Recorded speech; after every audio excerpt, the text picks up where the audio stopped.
I just switched the phone. Womp womp womp. Hi. Well, let's move that back here. The channel, stream manager, so I can see chat. Skip tutorial. Don't explain my own stream to me. There we go.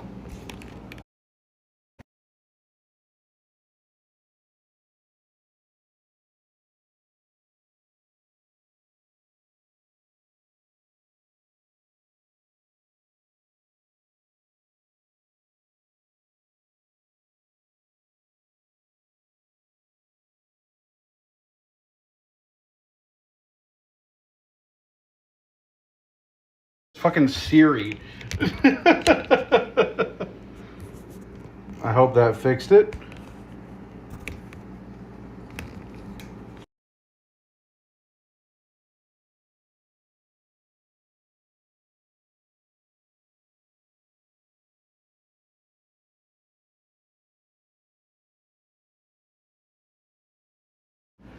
Fucking god dang Siri. I'm gonna punch them in the face. And I swear if they respond to that.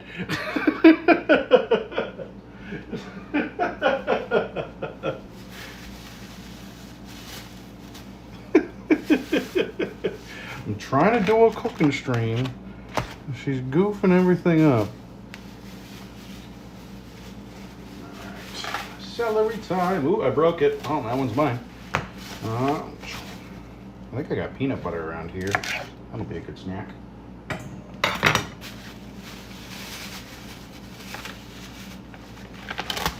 those off. Big chunks. Ow.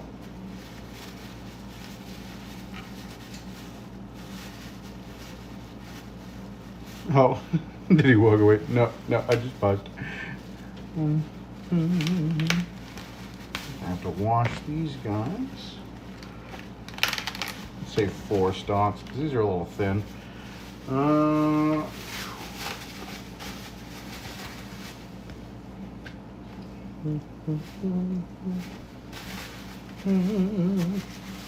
But are you hot? Yeah, they are.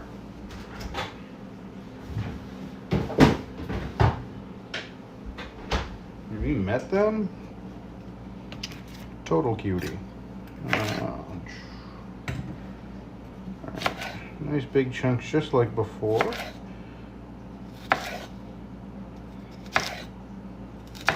These ones though we're gonna get in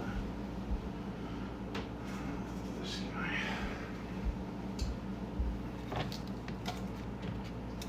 We don't really have the luxury of peeling celery, and it's got all this kind of gunk in it. Which is not what we want. In fact, hold on, can we... Look at that little tail, my goodness.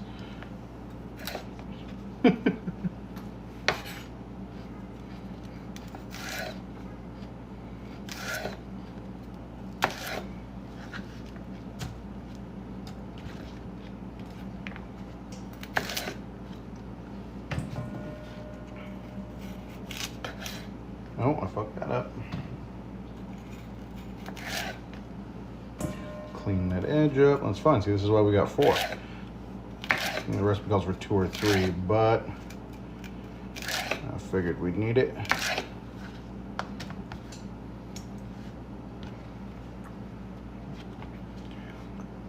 Have you taken cooking lessons or know a chef? Again, you got good technique? No, I just cook a lot. I did home ec in high school, I guess. And then I watch a lot of food YouTubers. Hold on. There.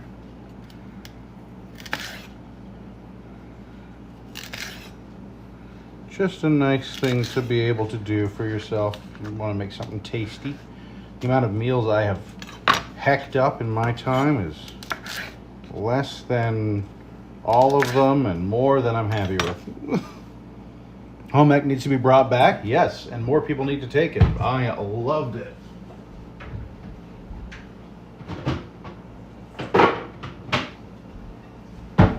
a ton about how to clean my like kitchen workspace and make reasonable food that wasn't awful. I say even though I do eat awful. So, you know, there is that. Sorry. I can't remember my housekeeper's name. Mrs. What was it?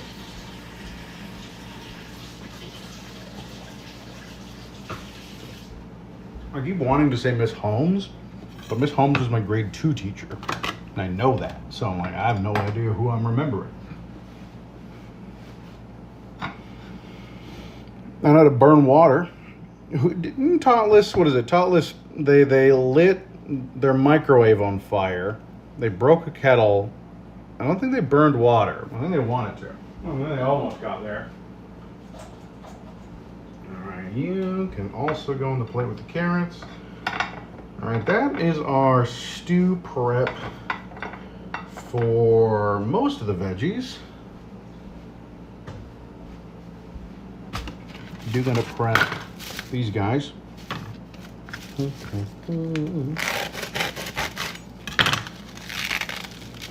Pearl onions, yeah. These guys rock. I honestly, I used to not really fuck with like a lot of different kind of onions. These are expensive for what they are. This bag was $6, I think, $5 or $6. But these are so good.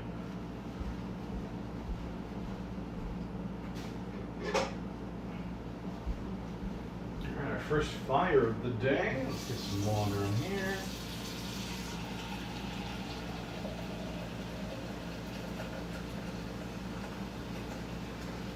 And then previously, our mix bowl is going to get filled with cold water as well.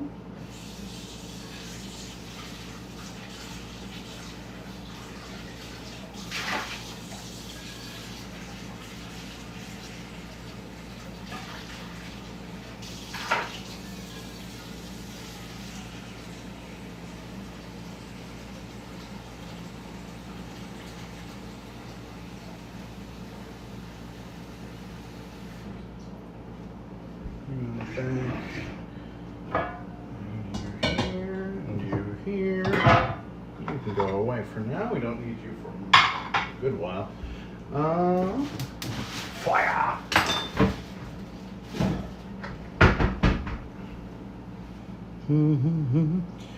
Now, I hated them as a kid though, because my family couldn't cook them right.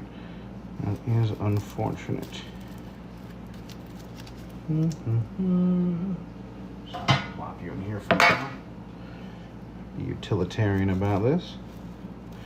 Nice little roll along the knife. Nothing special. Nothing too hard. You just want to break that first layer up a little bit. Even that was too deep.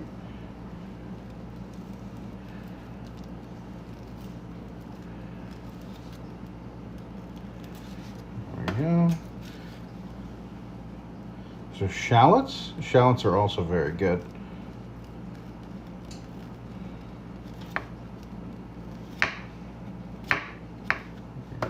You just want to incise that first layer because we're going to shock this in boiling water for just a second. Bing bong. Someone's at the door. I'll be right back.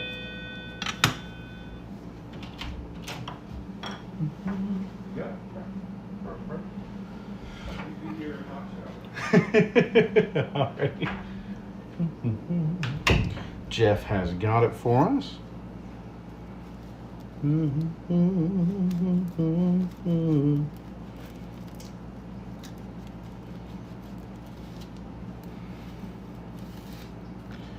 Need to hone this edge a little bit. I'll crack out the sharpener before we get to the beef. It's not like bad, but it's less than I'd be happy with. And this is one thing about pearl onions. Like even this here is more than I would put into a lot of vegetables, but they're just a bit more of a hassle. But they're so worth it. If you're ever trying to be a little indulgent, pearl onions are a great addition to any like stew or doing like anything that's kind of big and hearty. Because onions are good. My late father would disagree, but he's a silly goose. He is wrong. Approach door with knife? No. Don't need to use the whole thing. The whole bag? Oh, sure, I don't need to do that. We will, because I'm not going to double up this recipe again. I'm going to absolutely burn through all of these. But you could absolutely grab a bag of these and use only, a handful of them, especially if you're making only stuff for yourself, like certain pastas. You won't really need. You don't really need it in the same way.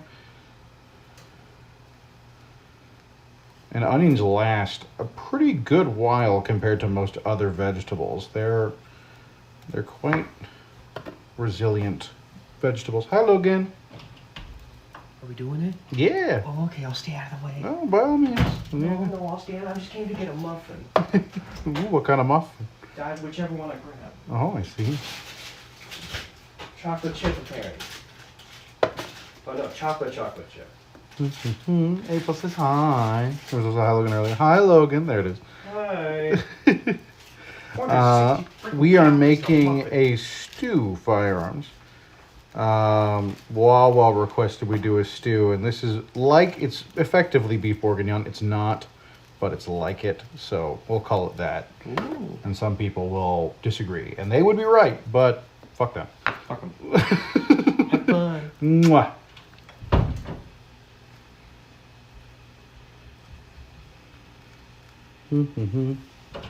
Hi, Logan. Hi. He says hi. So the meat wasn't 100% sure. Yeah, we're going to cut this into about 4 or 5, like big chunks. And that's going to be kind of the star of the show when we're done this. I made this once for Thanksgiving, like 2 years ago. And it was really good. It did take me, I started that one at about 11 a.m. that day. And it took me a lot longer than it will today to make. But I was babying that thing for about 8 hours in the oven. And, it was just like meat jello in a, let's turn you down, you don't need to be at a rolling boil.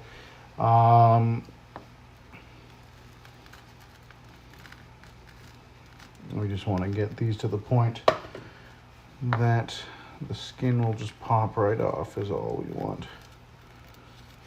In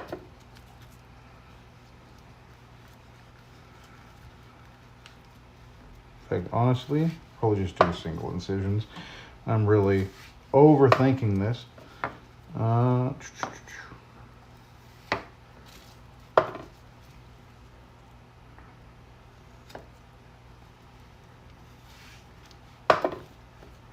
Try that, see if that works any better.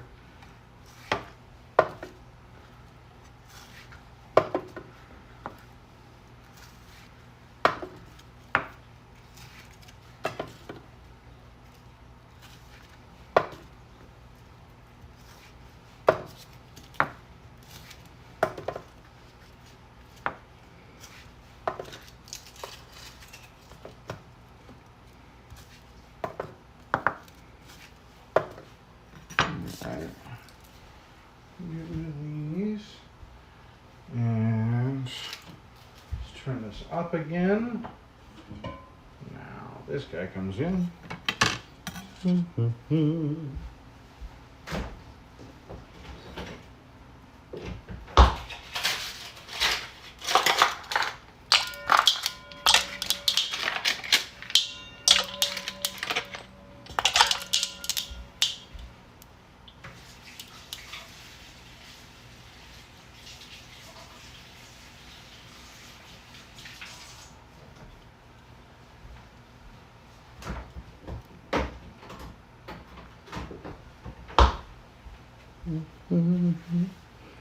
We got mushrooms and peas in my stews. This would normally, if you're being traditional, would call for mushrooms. I forgot them, and I think it will be a little bit better for their lack today.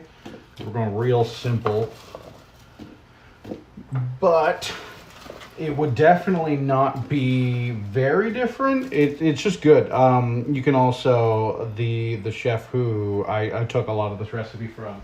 I say chef. He's not a chef. He's a cook.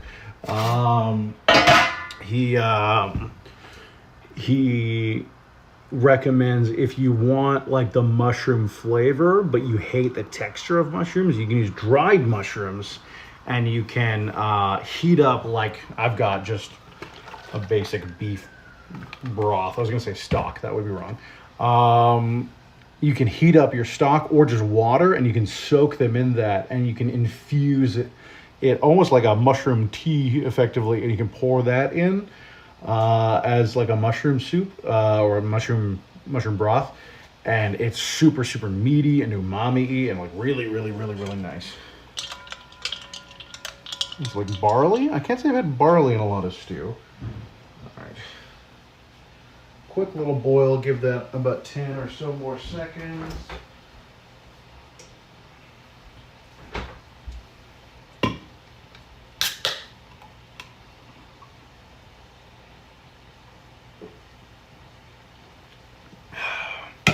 Caffeine is on board, baby. And ready to go shopping. Have a good stream and enjoy dinner. All right, thank you for popping by, Firearms. That is probably more than good enough. Drain those. And these guys go right into the cold water. That should shock them.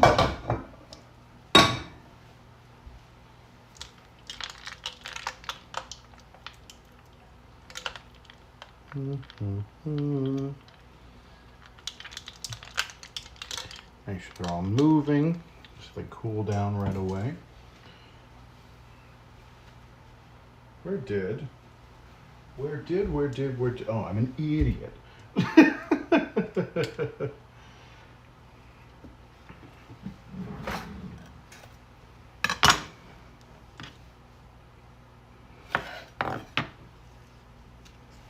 There we go. Nice easy peel. Put those guys in here for now, since our regular vessel is otherwise occupied. Come off the top. Nice and gentle like we are. You know what? Hold on. I'm getting some resistance here. I don't like it. So we're going to finish peeling this one.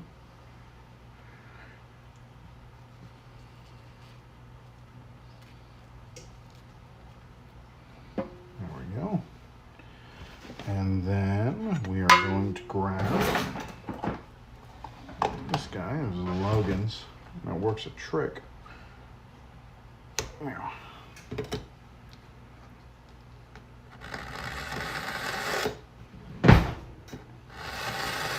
2, 3,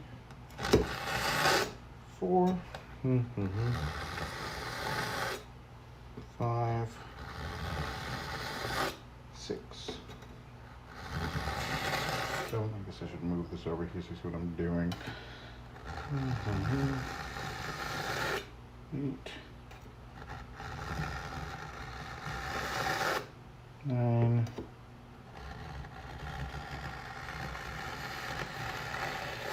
10. And then number 2. 1, 2, 3, 4. Your emotes are so cute, April.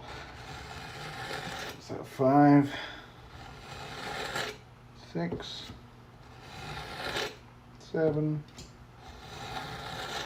8, 9, 10. I actually got a handheld one. It's a 3-stage, and that one goes all the way up to, it's got like a diamond grip. It's great.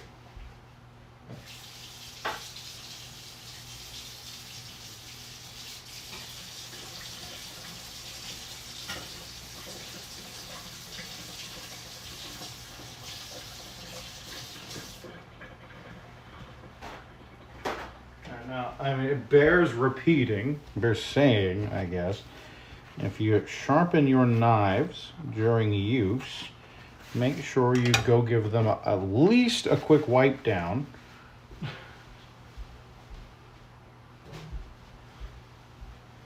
Because there can be very, very tiny metal shavings left over on the edge, and those can get left in the food, which you do not want, unless you freaky like that, I suppose.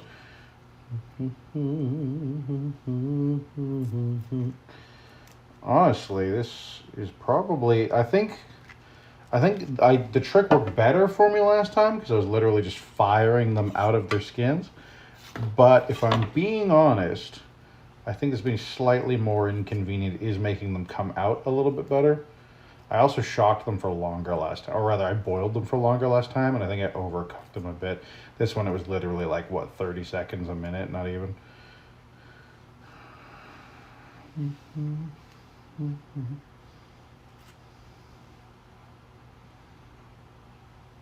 There we go. Peel away, all nice and pretty. Bring you guys back over here.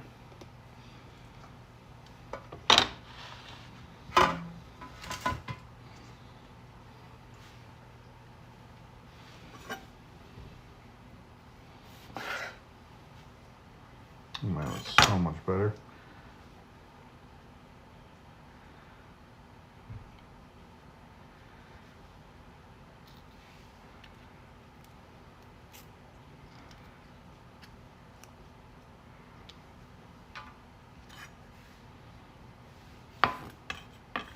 You don't want to get rid of the whole back end here, because if you do, when you cook them later, you there we go.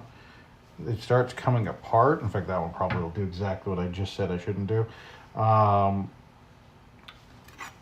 can get rid of a bit of it, make it look a bit prettier.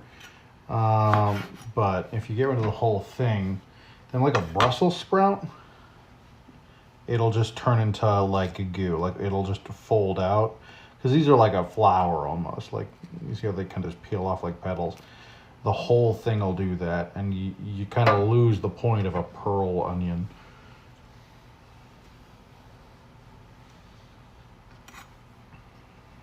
Remember, the point of these guys is they're a bit bigger. They're a bit, you can get a spoonful of one of these. Come on, there you go.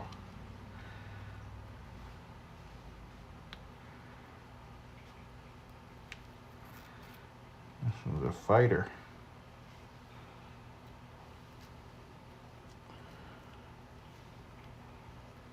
See, if I get my PC down here, we can get some like a lo-fi or something in the background. Get a little bit of just a bit of music. I think it would really help support it.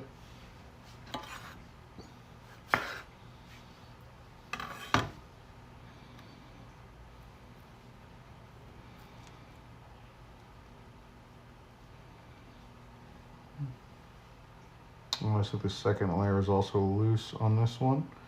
So we're actually going to peel off 2 layers. Ooh, never mind. We're doing 3. We're crazy. There we go. But look at that. That is a nice pearl onion right there.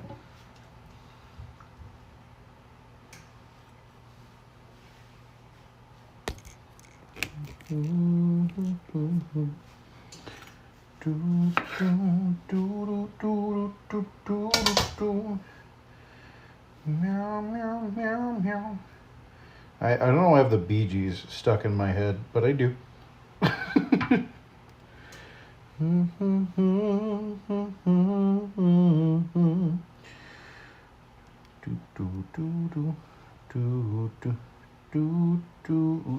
saw a thing earlier that made me think of you guys. When I woke up, I saw a lady discussing in like a TED Talk esque scenario the ethics of, and I haven't seen more than the first film, so I guess they show up, but they're talking about the ethics of Stitch smooching Pink Stitch or whatever the heck their name is. Look at that. See, like that little tail there is not very appealing. So we just come in nice and gentle with the knife. Knock that off. No problem. Not even an issue.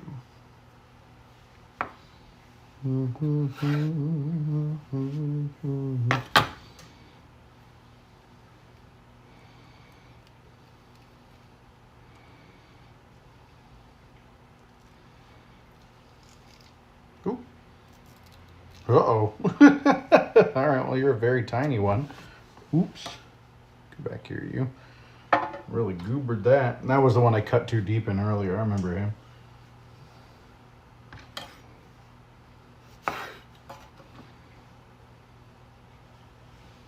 Probably going to be at least one or two of those. Because it could be more gentle.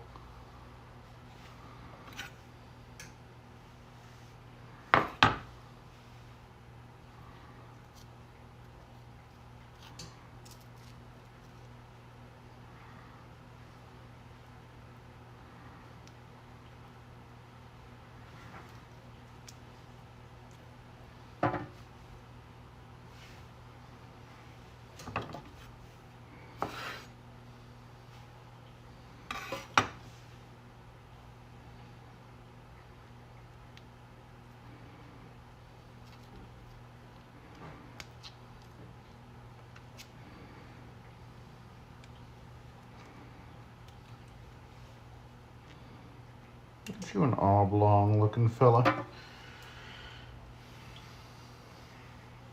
Let's start grabbing a couple at once. There's no reason I should be doing these one at a time other than Zen. That is a thing that if you know, if you've thought about taking up cooking and you don't know where to start, I mean, I recommend Food YouTube. I think there's a lot of cool, easy recipes you can find. There's a lot of hack recipes. You can start even with, there's like instant noodle recipes you can get that like is literally just zhuzhing up your ramen.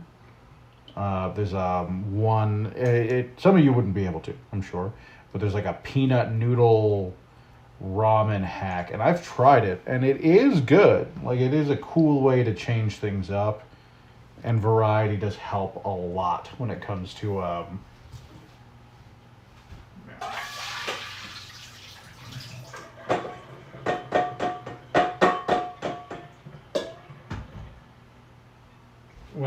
maintaining a diet or anything.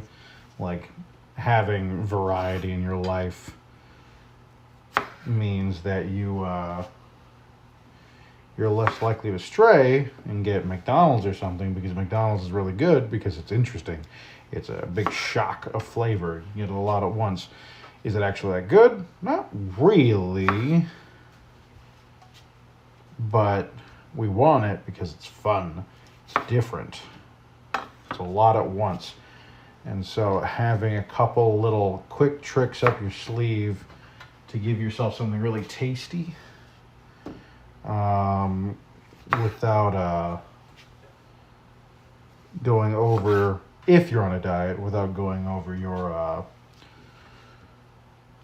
calorie maximum. It's really going to help save a couple cheat days and speed up that progress. I say, definitely worthy of not skipping a few, or rather, definitely worthy of maybe taking a few less cheat days myself. But that's neither here nor there.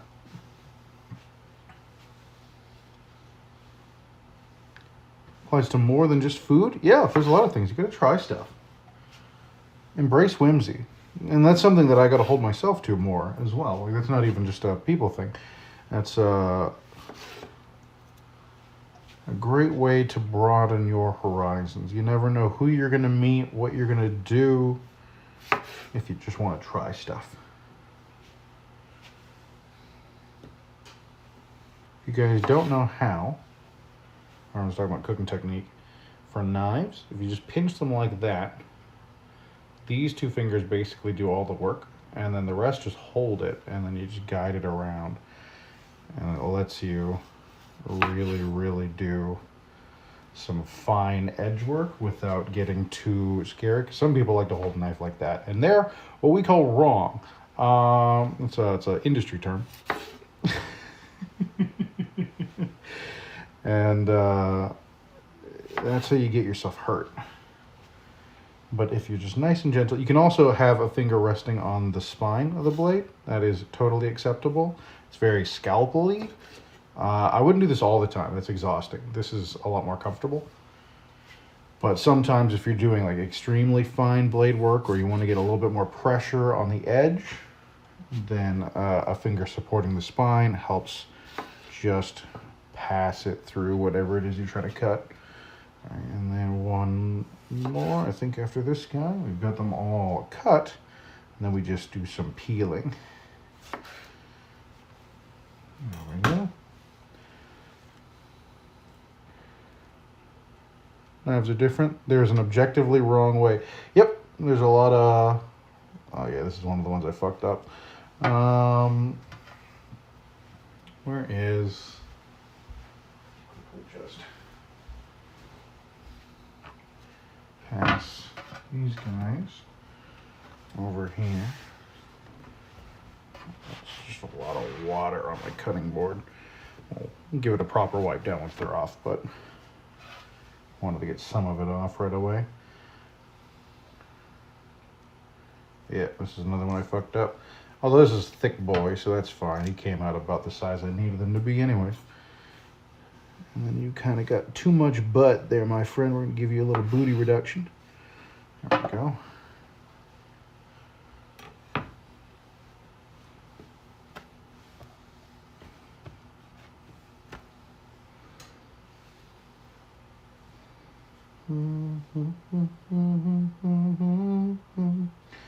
There we go. This is looking good. Oop. Chat, go back. There we go. Mow. Hi, Cove. Happy today, the day that it is.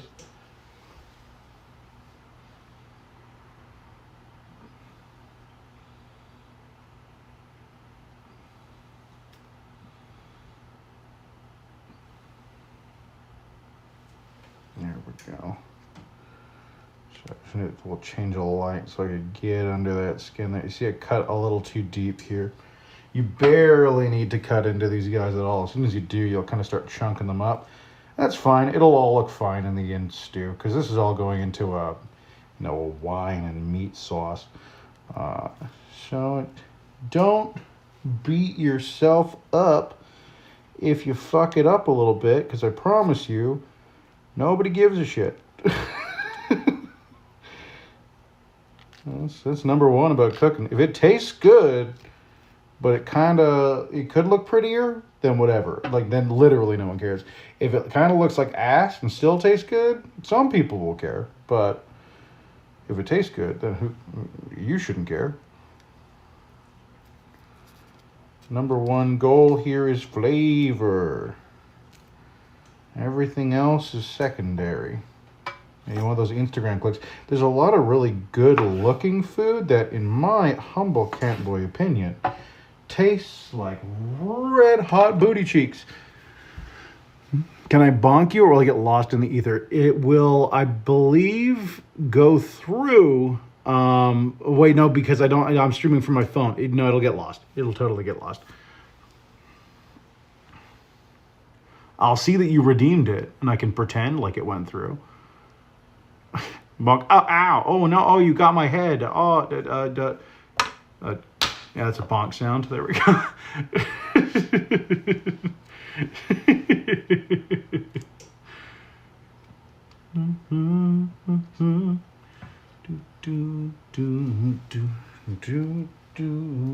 Ooh, that was dumb. There we go. Put that in with the potatoes by accident. That one gets a little bit of a booty surgery. So you do too. Not a ton, just a little bit.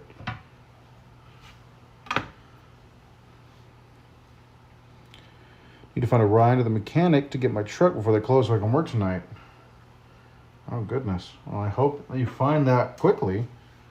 I hope it's not like a hassle for you. I mean, the things, I guess in general, no matter what, it's been a hassle for you, but I hope it's not much more of a hassle for you, you know what I mean?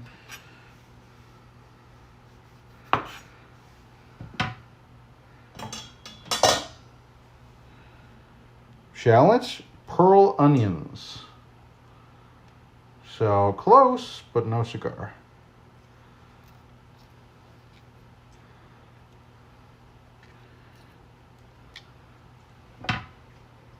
And we're gonna, in a little while, we're gonna fry up some bacon.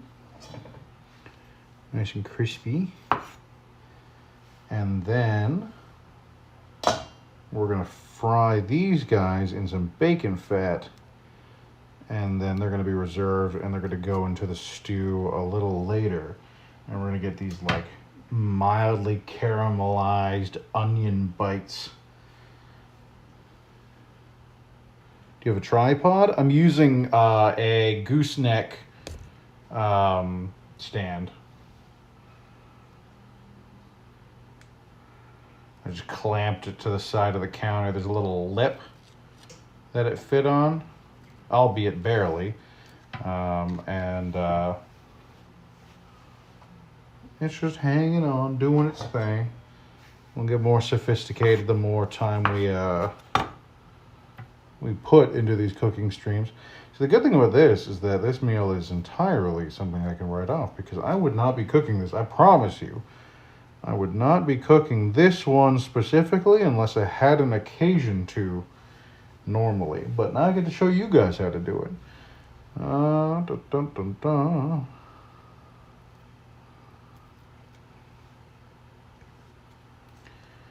Yeah, and there's a lot of other people, they can cook a lot faster. And that's fine and dandy. You see people chopping like a storm or doing other stuff. And you don't want to sacrifice too much of your day to cooking. But so if I didn't have you guys here, what I would do is I would have my phone up and I would either be listening to music and singing as I was doing it, or I'd have like a podcast on. Be listening to like Even More News or something like that. And let me get you up here. Then once it's in the oven, because I'm a bit of a fraidy cat with my food still. I don't like risking it like burning or anything if I can avoid it. So I don't like getting too far from it. And my office is upstairs. So right now, I would be really reticent to leave behind anything that I've got going on. You know, we got that garlic in the oven right now. It's just chilling, it's just doing its thing. Little black spot there, we can trim off. Hello, you. There we go. As I thought, a non-issue. So when I'm done, the living room is just outside here. I would put on like Netflix or something, and I think when I was cooking this, was it The Rookie? Was I starting The Rookie back then? No, it was something else. I can't remember what I watched. Maybe it was a movie. Maybe that's why I don't remember. Yeah, last big cook, I did like every once in a while I do like a meal prep like bolognese or like ragu. And that, again, takes 2-3 hours, usually at least. And so I'll just put on 2 episodes of like The Rookie or The Blacklist. Back when I was watching House, I could have done to cook a lot more when I was watching House, because House is long. And I would definitely have had a lot of opportunity to just sit down, watch my favorite guy, Dr. Wilson, be ethically dubious in ways that he'll get away with because he's standing next to House, who is more ethically dubious. I drew you a thing. Oh my god. Oh, this one came out real easy. Look at that. Stream or Northern Line. Yeah, again, great stuff. You can just relax while doing it. It's not crazy. This one's gonna get fucked up. I cut it too deep here, so there's a hole on either side. So it's gonna get. I can already feel the skin on the outside is like really loose. As that boils, that's just gonna come apart. It's still gonna be really good. So like, who cares? But damn it. It'll be very gentle right on that heel, just so it all holds together. I'm super excited to see it, Stella. I'd look right now, but both of my phones are currently occupied with the stream, so I have to wait.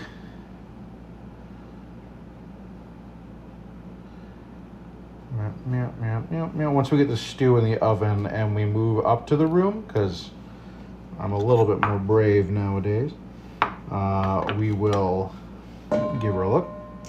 Right now it's just a sketch, so whenever it's fine. Just want to share. Hell yeah. I mean, I'm hyped. Oh yeah, this is another one I cut way too deep. You see that? But again, not the end of the world. Not the end of the world at all. Just peel off the skin. A little bit of an edge there. You know, that might actually get really crispy when we're frying it in the bacon fat. And that could get kind of good. I would fuck with that. Oh, fuck that one up. Bum, bum, bum, bum, bum, dun, dun, dun. Da, da, da, da, da. What? Go away, Bee Gees. I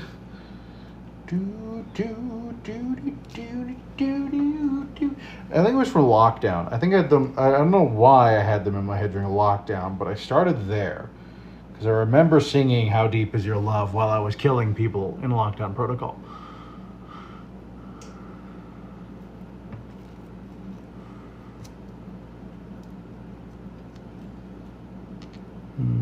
House, we need to cure this patient. Did you try the medicine drug? House, we can't use that medicine drug. It's for a different thing. Use the medicine drug. There was a great guy on TikTok who made a video called like "If House Was Still Airing Today," and it it was just like, you know, COVID commentary. He was like, it wasn't even a cane. It was like a weird like tripod stand for something else, but he was using it like House's cane as he walked. He's like, Dr. Fauci. Really dumb shit. All right, pearl onions basically done. I think a couple of these need a little booty trim, but not a ton. Not a ton.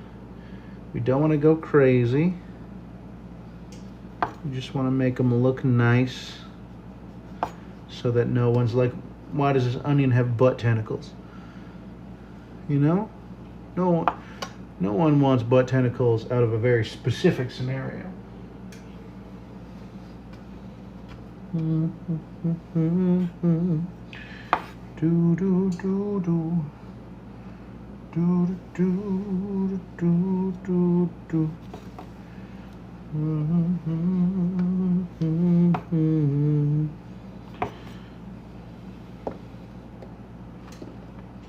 Oh, I felt that. If it feels hard, then you want to cut it a little bit just to release the hardest part of the nubbin, because you don't want that kind of crunch. There we go, that's great. It can be like firm, you just don't want it hard. Because that's, what's the name of it? Lignin? Right? It's effectively, I think it's lignin. It's the stuff that makes like asparagus and a few other things, like they start getting woody. It is because that is literally one of the base layers of wood. I cut that too deep. Who cares? You desperately need a booty trim. Booty trim. Also, if you do cut too deep, but it's still quite shallow, you see like this tiny ring here. I don't know if that's visible, but like that is a little too deep. But it's so small that this can't separate properly anyways, so it will work out. It's technically too deep, but in a way that doesn't matter.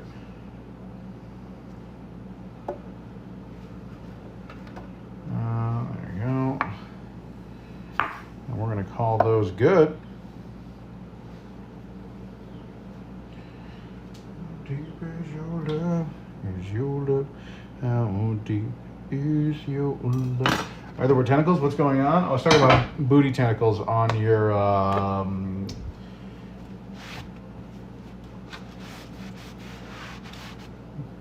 words. On your onions. Nobody wants that. There we go. I love my onion water. Oh, last one in there. Look at all that crud. That was all just chilling on the outside. You in there. The rest of you go into organics recycling.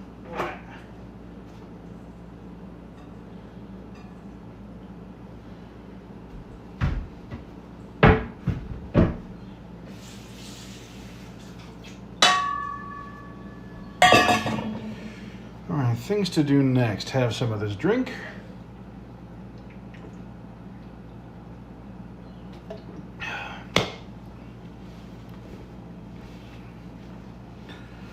Wow, I'm just gonna eat this. I was gonna have it with peanut butter, but I'm lazy. I don't want to do that. Oh.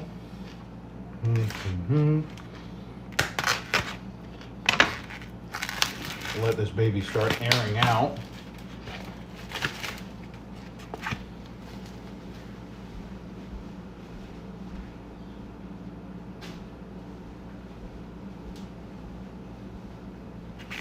Now, we don't need to do a ton with you right just yet, but I think we're going to carve this guy up first, even though we're doing our bacon next, because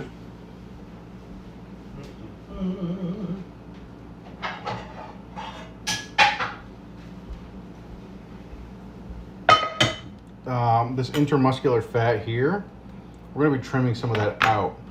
And if we do that, then we can actually take this, put it aside, and we can render that fat in with the bacon fat, and we can kind of get a nice little mixture.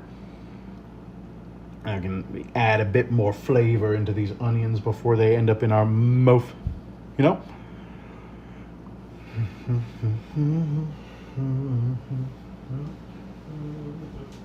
Something else I need? I don't think so. I'm not gonna worry about it. We're just gonna dive right in. Right. Beef cutting time. You know, actually, I'm gonna leave you here because we're gonna put the pieces back. Because we're not cooking this right away. We're just getting it separated.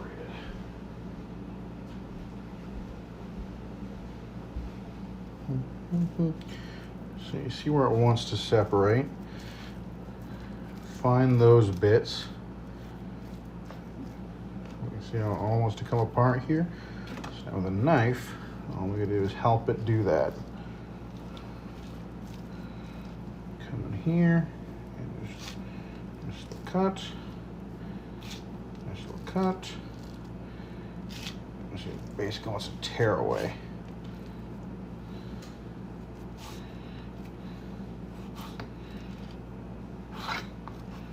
That's our first piece. This piece over here, just pull right off. Hell, you can probably do that with both of these, if I'm being real.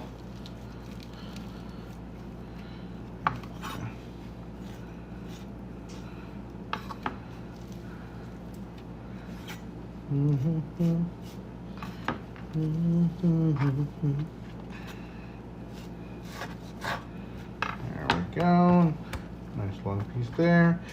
This one, we got a big chunk of fat. We just pull right off. That's silver skin. We got to get that off. This will probably be 2 pieces. Yeah, 2 big squares. That one I'd probably wrap into one normally. Maybe I just trim some of that off, fry this bit up, and let this bit here be there, and then this bit we can use for just a little snack. I've got some wraps, so that actually sounds like a really, really good way to use that. Now, I don't get rid of all of this fat, because fat is good.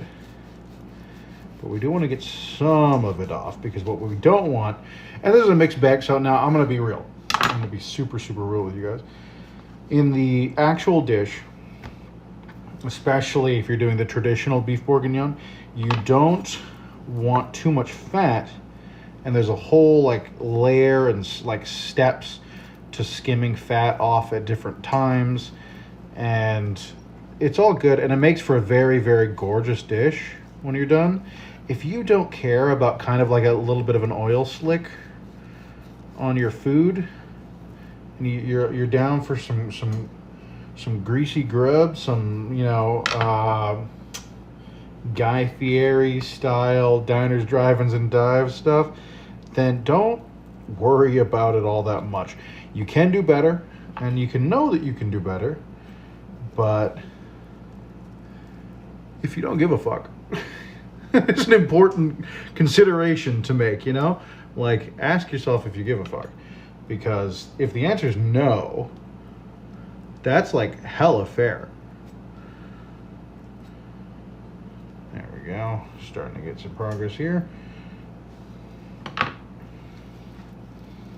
Come on, you.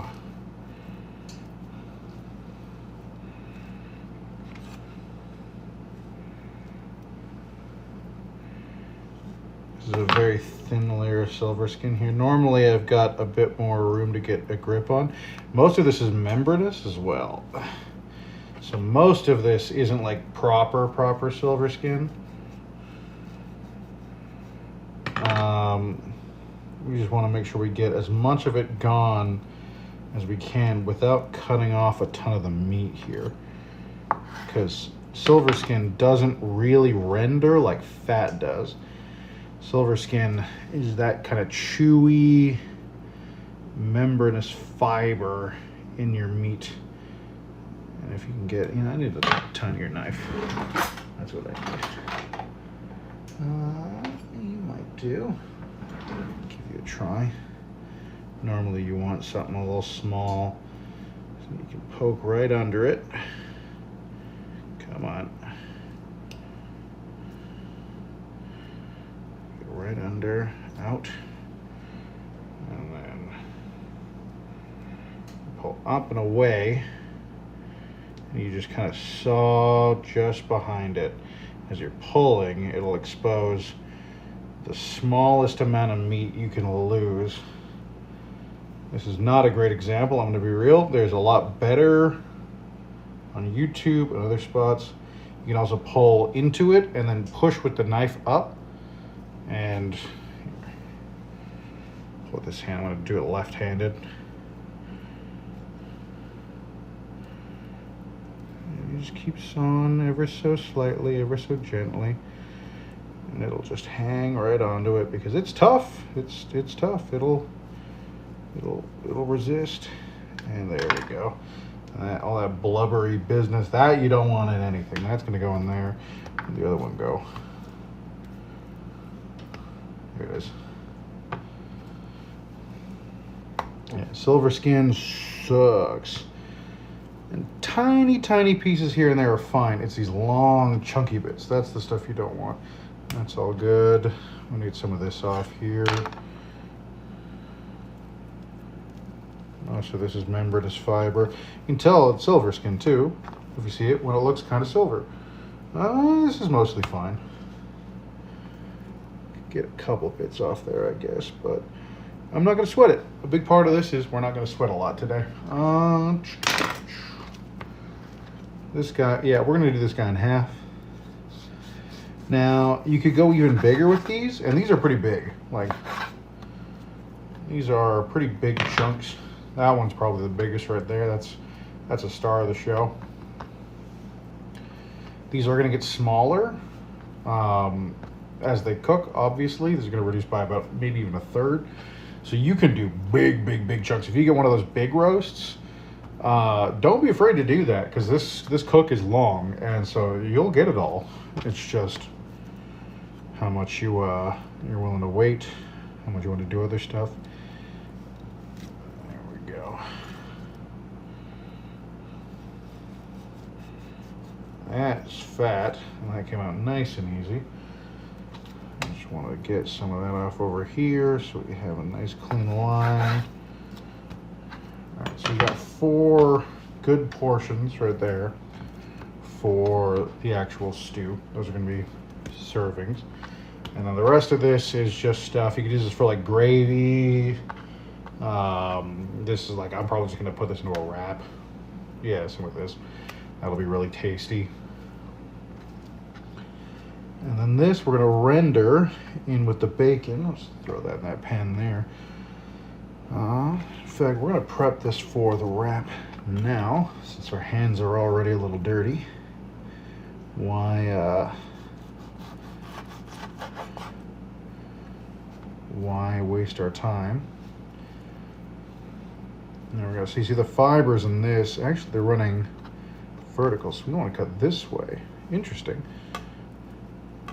So if you're looking at meat, it's easiest to see here. I don't know how well it's going to come through on the camera because the light's a little bad. But you can see there's meat fibers running along there. So that's where it's the strongest. So if you want softer meat as well, you can do little slashes like that along it. And that'll help tenderize it.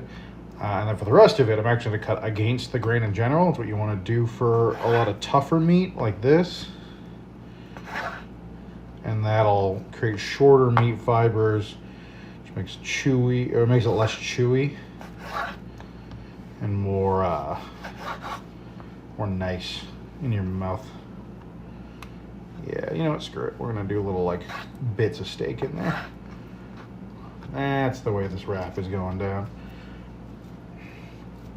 So take a look at the meat fiber. So meat fiber here, you see it's kind of curving across and down. So like that is our direction of meat. So that's all fat. We can actually saw that right off. That'll go over there. And oh, this is actually two different pieces. So you can see there's a little bit of silver skin in here. In between these. Hello, you. You are not going to be a welcome addition in my mouth. Here's a smaller knife. See if we can get it.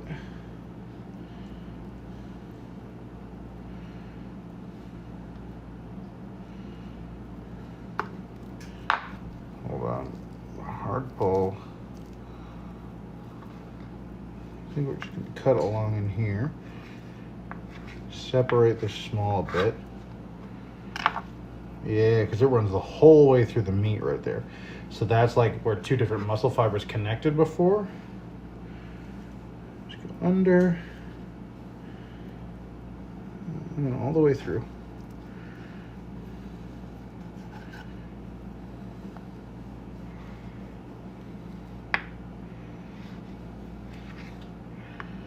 Honestly, luckily, because of how it is, you're not sharp enough. Because of where it is, that's a bit you can almost just straight trim off with minimal meat loss. I'm kind of being a little roughshod about it, but again, who gives a heck? It's not that serious. To quote Scotty K, it's not that serious. Look at you. Meat fibers are running that way, so we cut across. That is going to be our snack in a little bit. We're going to turn those into just a quick little beef and like cheese wrap or something. I got some chicken left over too. I don't know. We'll make like a weird Franken wrap. All right, that's there. We need our wine ready.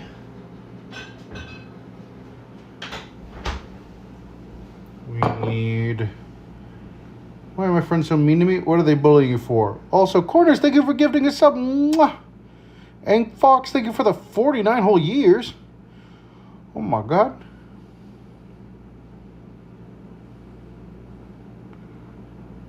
Can I pay Logan to throw things? He will absolutely take money to throw things at me. I'm almost certain. Cool, thank you for continuing your stuff as well. My God, what the heck, you guys?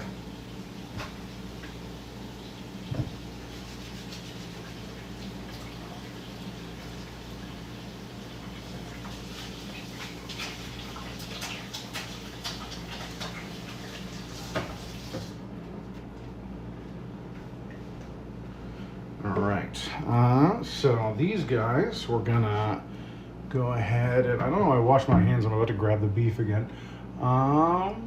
It's a tiny little plate. Don't need a ton of room. I'm just gonna plop these on there. And you know what? You guys can just ball up on here too until I'm ready to eat you. Let's go ahead and give this guy a quick rinse.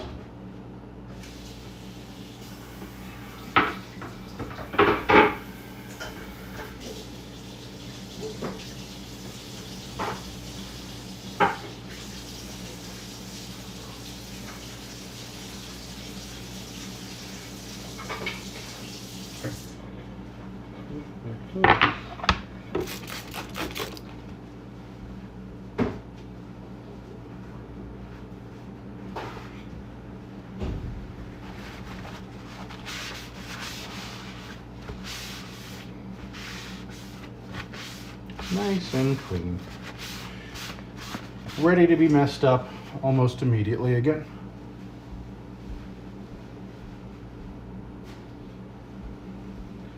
Because it didn't be that crazy. And we're going to be doing the bacon in a second. Hi, Dan. Food fight. Hi. 49 whole years. How do I pay him to do so? You can ask him on Discord, or you could just no. You probably have to tell him on Discord first, because I mean, you could sub to Nat19 and then say, "Hey, can you throw a thing at Aaron?"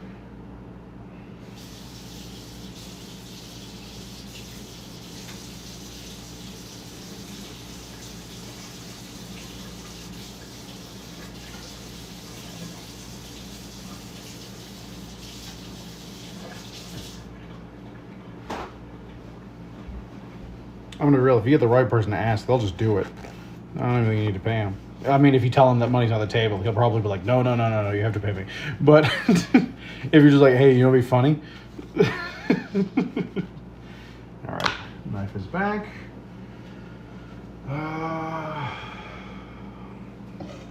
Where we at? How are you looking in here? Smelling good, smelling nice. Oxy, thank you for the biddies. Mwah, we're the hype train with the beans, you guys.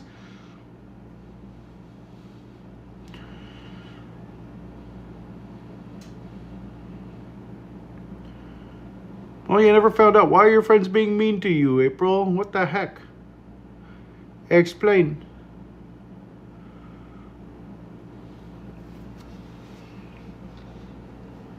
Have a drink of our caffeine here. And thanks for the titties. I mean, thank you for those too, but that's not what I was thanking you for then. I just appreciate those. You know, they're great. I wouldn't thank people normally for them, but you're a homie, and you know, I can't say I don't enjoy them, so keep up the good work. Hold on, let's see where our camera ended up here. There we go.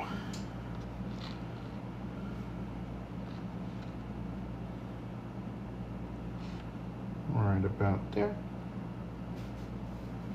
Perfect. Number 1 victory royale. Yeah, Fortnite, we're about to get down. Get down. I'm on the board right now. Just wiped out Tomato Town. We're right down. They are pretty great. I love boobs. Who doesn't love boobs? I think I need to quickly wash a strainer real quick. I think it's in here. Yes.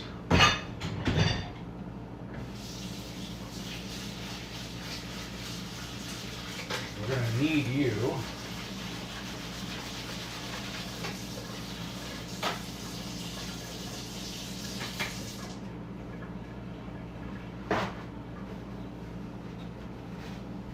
All right, go there for a second. These guys are all over there. They're just doing the thing. You know, in fact, they can go. There.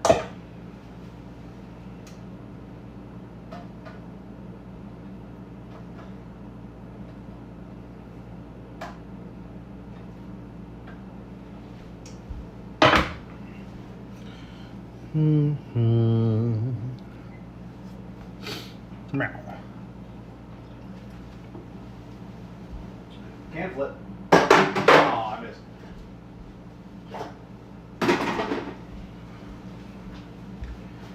Okay, we've got our wine. We've got our beef stock.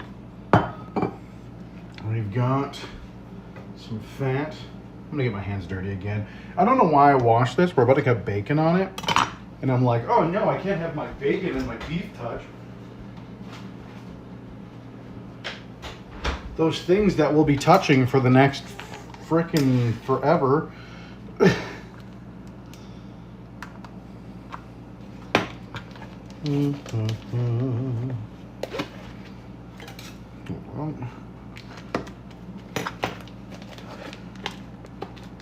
Do I just suck at opening bacon? One more time with feeling. Yeah. There we go.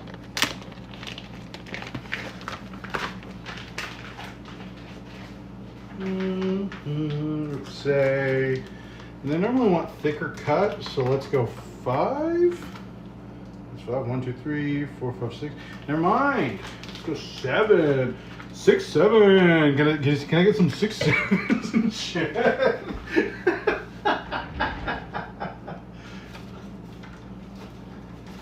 Well, you know, thanks for coming, everybody. I'm sorry you had to leave on such a short notice, but I understand. Hi, Joe. Hey, 8, 9.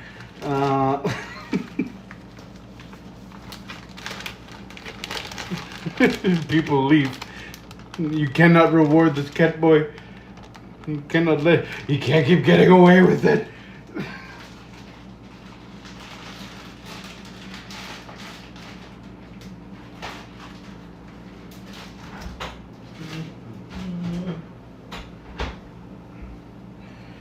I want this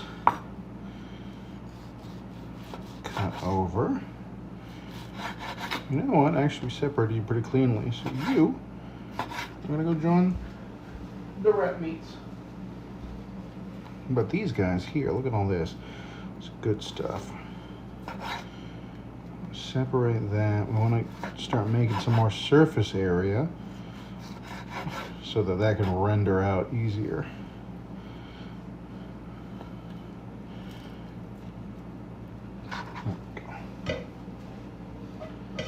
Beef, you stay in the north end of the pot or pan. Bacon time. Making pancakes, making bacon pancakes. Why are we fighting? I reward the cat boy for this behavior. Oh no. So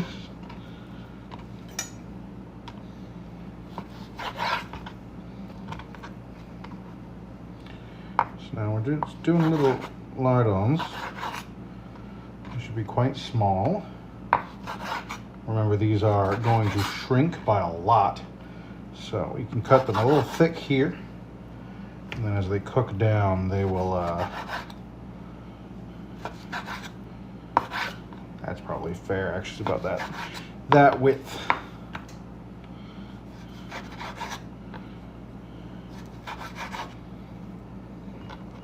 That's more than enough, honestly. I don't know why I got so much bacon. I definitely overshot it. Let's pull some of you out. Let's pull some of you out. We have enough fat. Bacon is very fatty on its own. And then I'm going to cut this bit here. It's going to give us just some meaty bits. And we'll cut a little thicker than normal.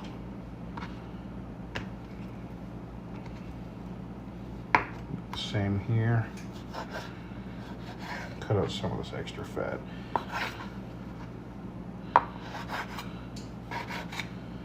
There we go. More than enough. This will all go organics.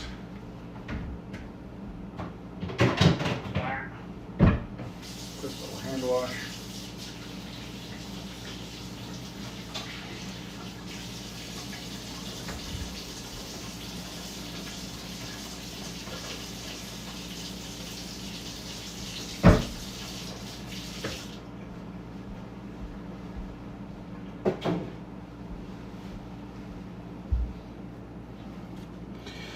So like, are required to take our shirts off when the flavor starts, when the flavor starts to smell good, like in the anime. That's user preference. I can't tell you to do that. I feel like that'll get me banned. But you know, just go with what feels good. turn this on minimum heat. We're gonna throw some bacon in here. All right, we're gonna get some noise going soon, so if you like the sound of bacon, it might sound like static. I don't know exactly what it's gonna come through on this phone mic, but just prep yourselves for that. No oil or nothing, cold pan, and we're just gonna let all of that fat render out nice and slowly. In fact, we're gonna put a little bit of water in.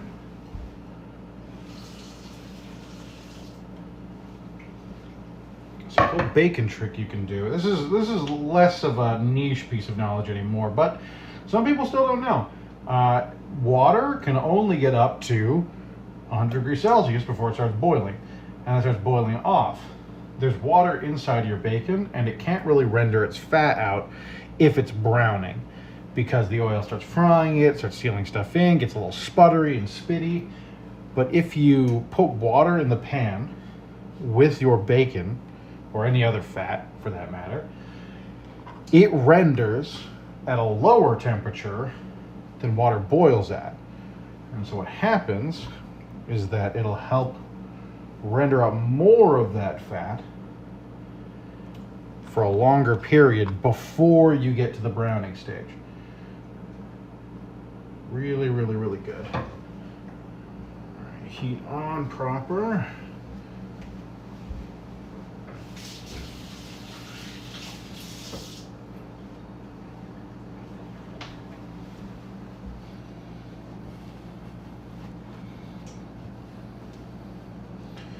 Stop watching Catman touches meat on Twitch. Yeah, we'll season this while we're hanging out. So these are going to be in tacos. A bit of general vibe. I've got some chicken in the fridge that has similar spices in already. So we're going to do some cayenne. Need more of that black pepper. I just want to spread these out.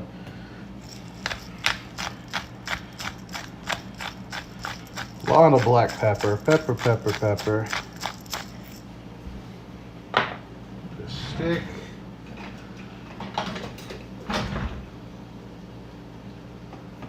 They're all nice and good. Yes. Keep doing that. We love it.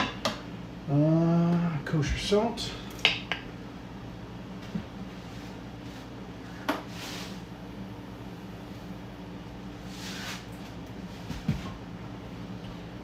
If you don't have a dedicated pinch bowl for salt, ramekins actually do a great job for that. You just gotta make sure you're diligent about not letting other stuff in with them.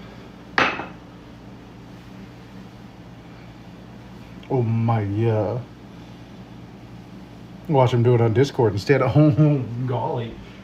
A little bit of chili powder. The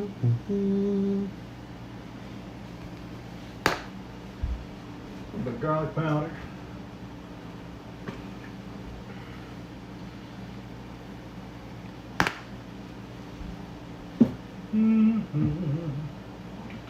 And some smoked paprika. Yeah, that's the good stuff. You just massage that into your meat. Good, yes. Mop all those spices up with it. All the wet bits of your beef will catch it. It'll just cling to it all nice and good. Perfect.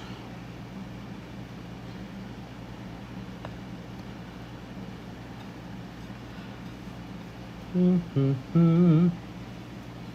mean, April and I will happily massage things in your meat. Oh, meow.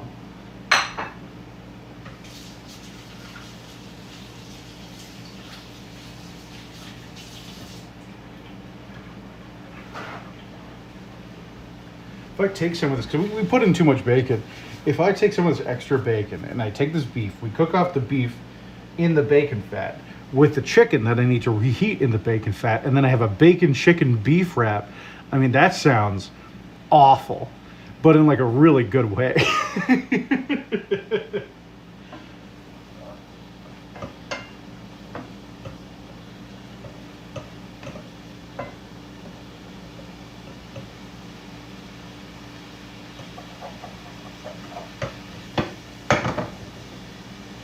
Fizzle sizzle.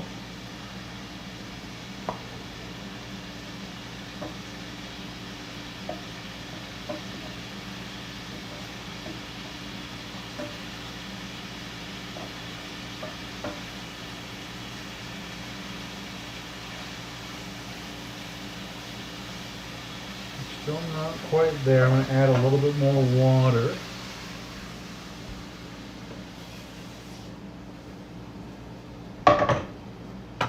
Let that keep going. You had me at bacon. That's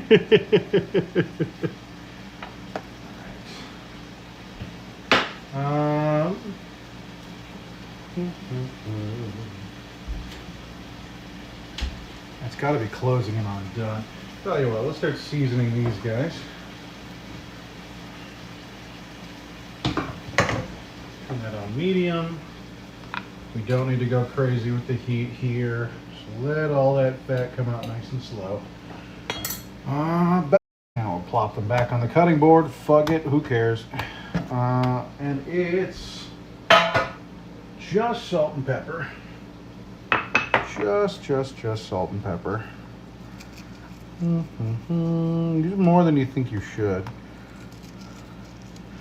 One reason you can do this here, you technically can just do this in the braise because all of this is going to just turn to liquid anyways. Like, it's all going to mix in with the wine and the broth. But this lets you eyeball about how much you need for each piece of meat on the meat itself.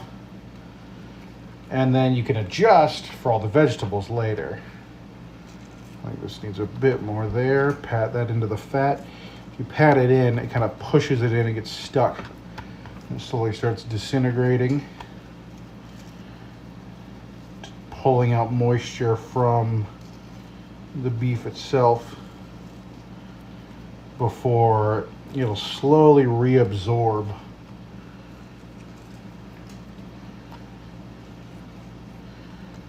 There we go.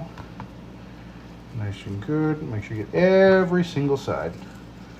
All of it, baby.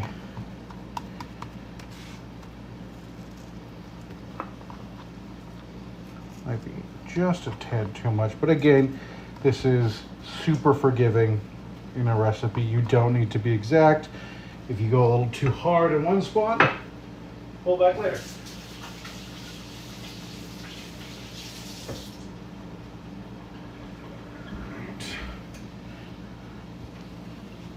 It's foreplay, but for cooking. You don't want to just eat unseasoned beef. It sounds terrible. And while we're going really simple here, we got a ton of other really good flavors coming into it. Flip you. Pepper. Let's see, if we do this now, as it rests, all of that liquid is going to start kind of pooling out. You can even see it here. I don't know if it's visual to you, but it's getting shinier on the surface. That's the salt drawing moisture out of the surface. You do this with your steaks too. If you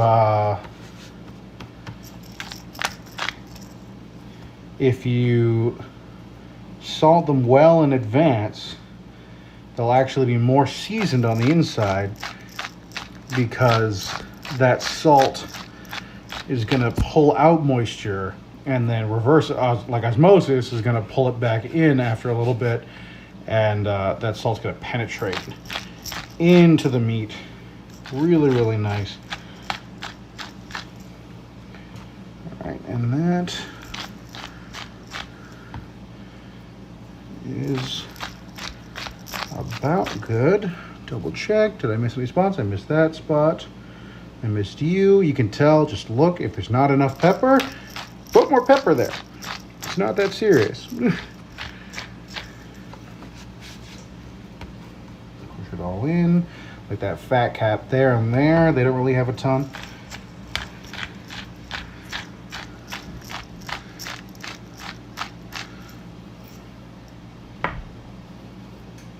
Honestly, it might be a bit too much. Luckily for you, Mr. Fat Cap, you're right there. Pull a little bit of these out. I just don't want, what I don't want in the final serve is like a chewy, blubbery bit.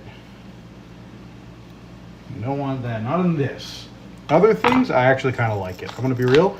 That chewy bit in a steak, that's just almost a pure, I guess it's fat cap. That's great.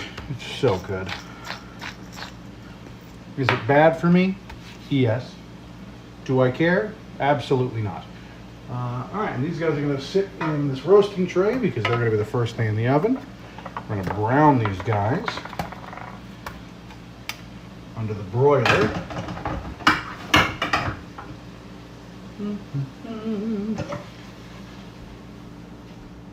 One last squirt of water. Turn the heat up.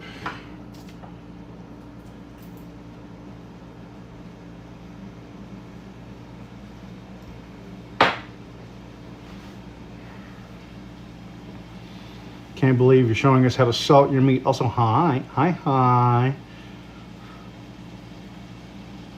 Meat pancakes, let's go. Sounds kind of good though. All right, I don't think, no, I will need them one more time. Okay, I do need my knife one more time.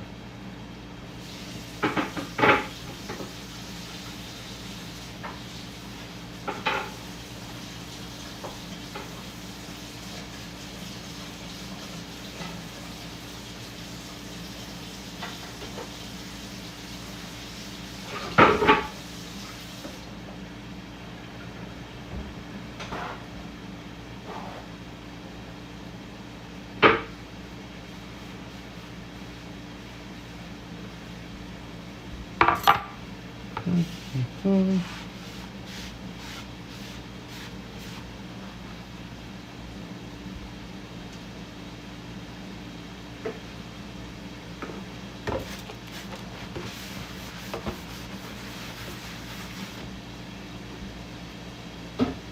we can do a little bit of playing as well.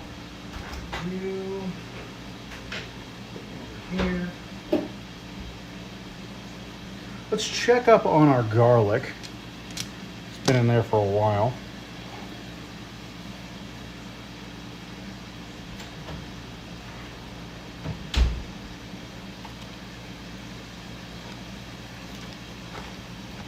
Alright, be careful when you're opening this because this metal is hot.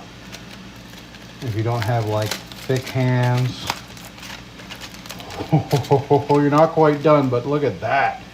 Look at that, yeah. All right, you got a little while to go. But that is gonna be so good in the mashed potatoes.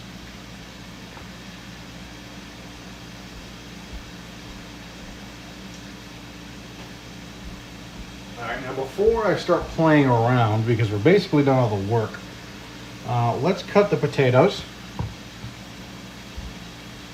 into size. Let's see, you're the biggest, so we're gonna cut this into quarters. I think that'll help us. I'm gonna fuck that up if I'm being real. I don't want them any bigger than that, but actually, that.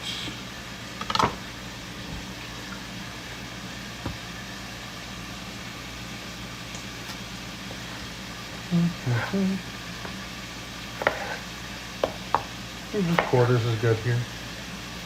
You're still too big. Roughly equal sized pieces. Don't have to be perfect. Don't expect yourself to be perfect, because you'll drive yourself insane. I'm gonna start trading here. Ow, bacon, don't spit at me.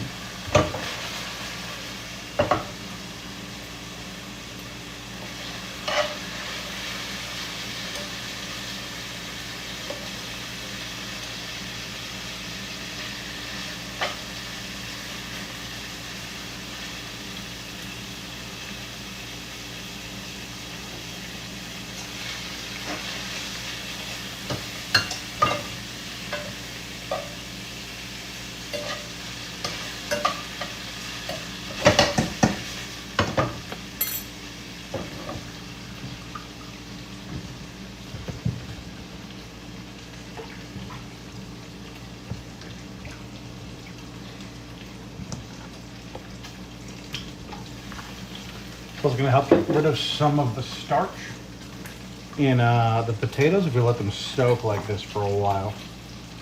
Is it roasted garlic I saw? Yeah, we've had it in there for, what, about an hour now. And it's just about done. We're going to take it out, and let's say it's 450. Take it out like 505. And that'll put it on track for being good. And we'll let it cool down for a little bit before we squeeze it. I always kind of get ahead of myself and I start squeezing it while it's really hot. And I always burn my fingers.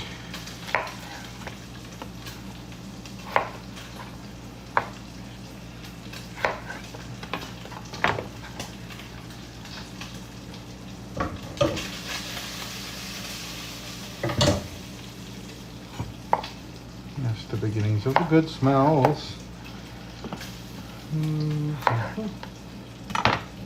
Let's get you in half and you in half.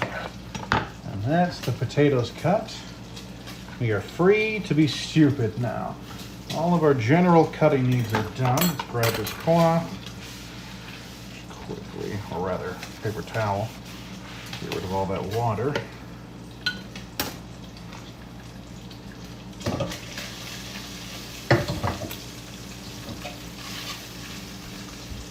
Open, it's good. I don't want to turn the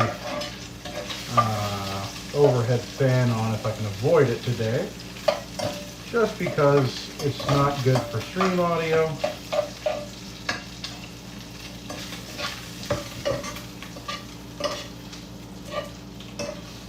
Oh, yeah, look at you. You're looking so good. Lower temperature, even lower. We're gonna slow, low, delicious render.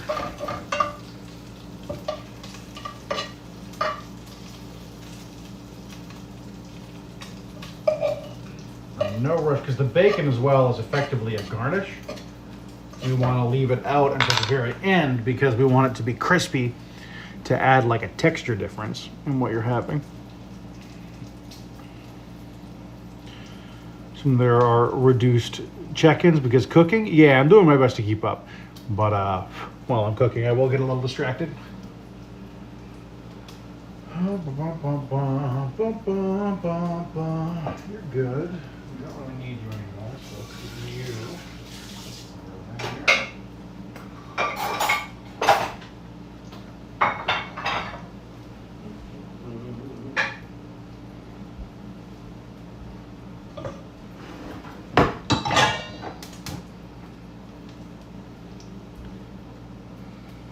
Are you a cooking stream? Hi, Cat.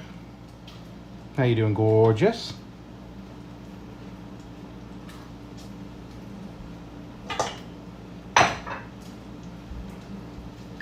So we hit those subathon goals, and I'm gonna do them. Dang it! Hi, Sirius. I need a little bit of butter. Throw that in this.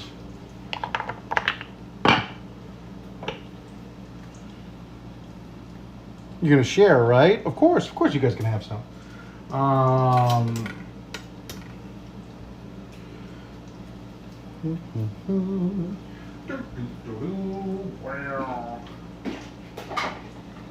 Shred this up a little bit and reheat this.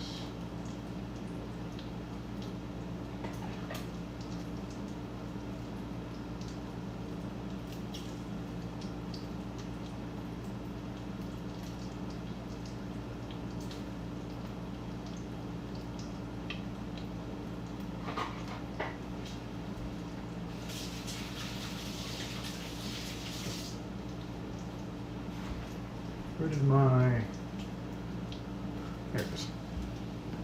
Teleports to Canada and sets table. Alright, nice and spicy. Even colder. One thing you learn about a gas stove is you don't need a lot to get a lot done. We got some Wonder Bread wraps here. Get our pre-meal meal. Keep that nice and low. Probably need 3 of these. Let's go 3. 3 sounds good. Doot. One's in the pan, 2 there. Go on top of the air fryer. And make sure they separate. Gotta keep them separated. A little bit of extra there.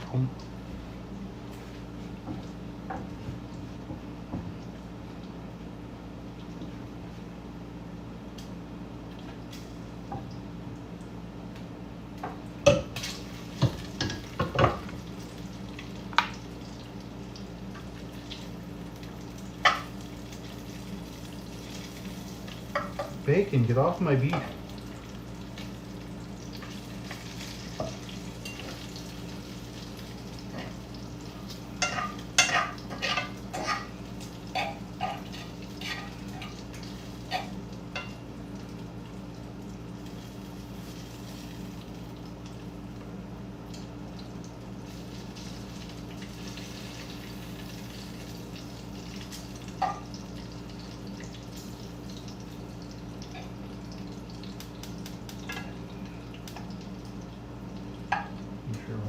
Nice and evenly cooked.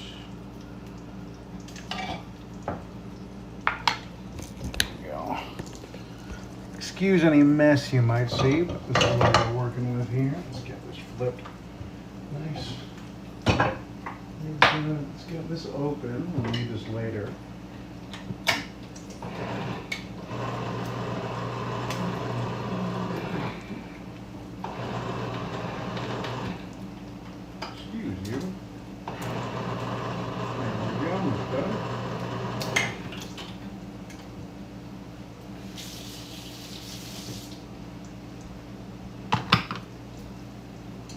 Take a look at that.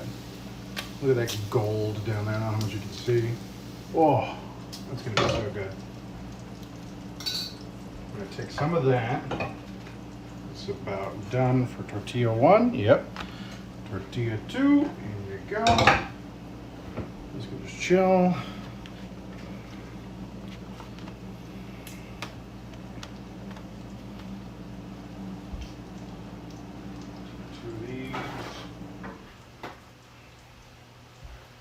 Wrap you in that. Give it a nice little hug. A little upside down. Ooh. Without closing the stream. There we go. Whoop.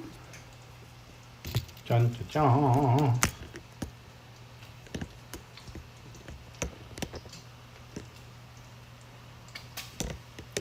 Much better.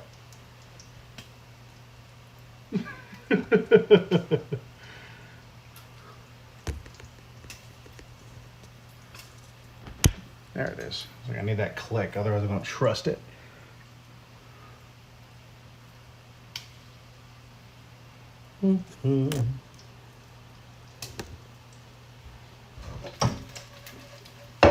That's basically done. I don't want to overshoot because it's better to let this kind of harden. So we're gonna call that done. These and you're definitely done. Hold on, I let you go too long. Perfect. Okay, you were about to burn, but we saved it. Let's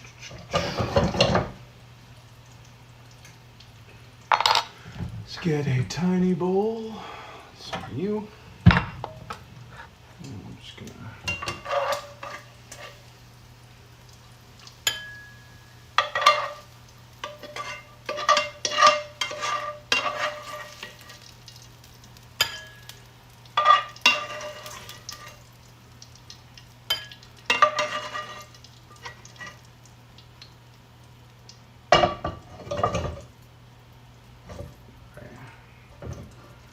Alright, get any of these little particulates out? I can. Probably can't get them all out, but let's get as many as we can. Just so we have as nice a smelling kitchen as possible.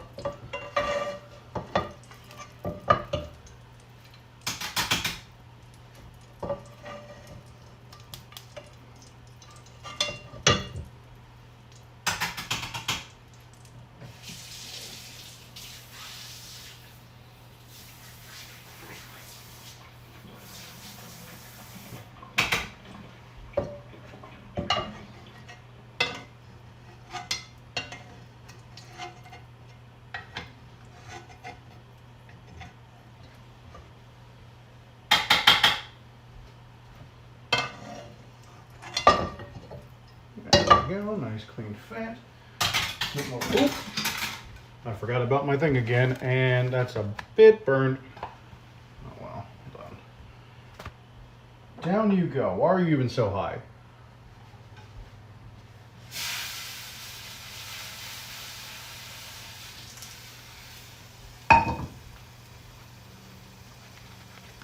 Not that bad, a little bad.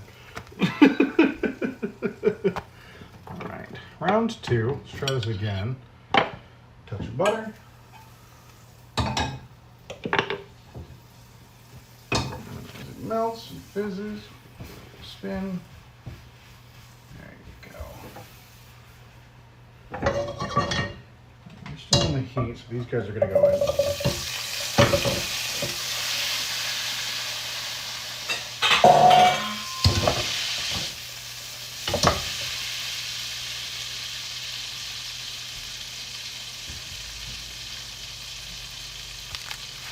Looks like a cracker.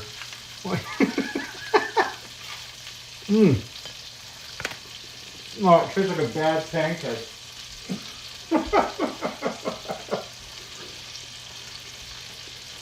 Wanna be worse? Oh yeah.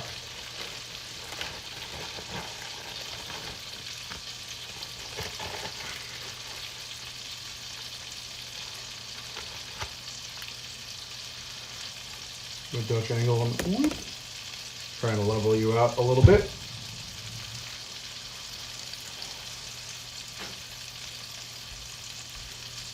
Nice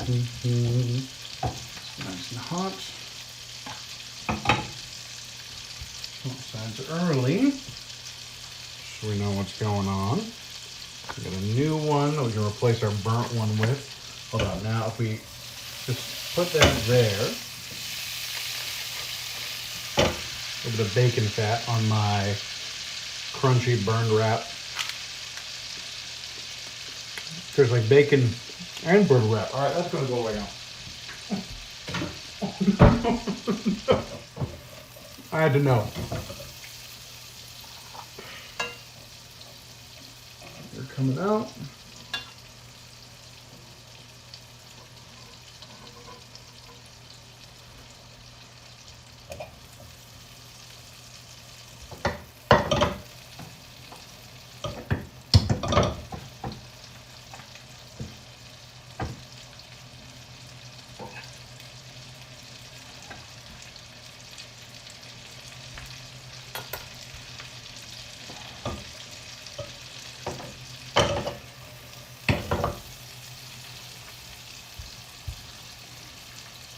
Get it ready.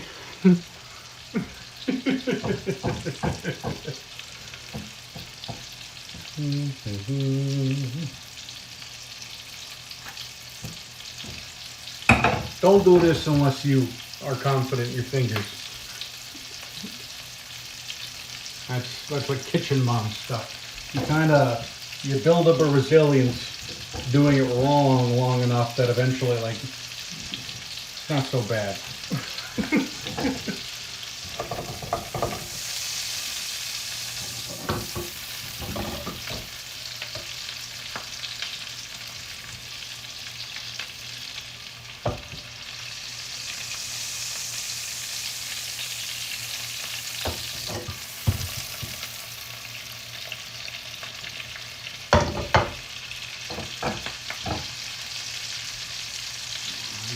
Starting to dry out, so we're going to switch.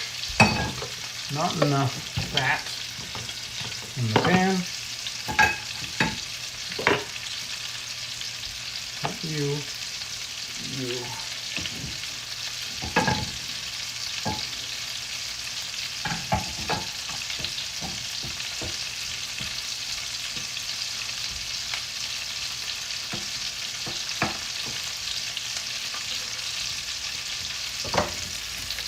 So these guys, we're just going to let them brown off on at least one side. Ideally, get a nice dark brown mark.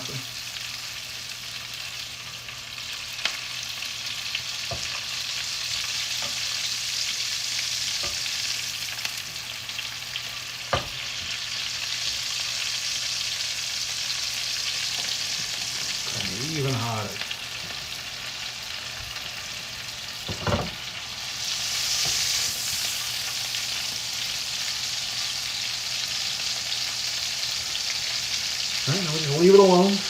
It'll get there.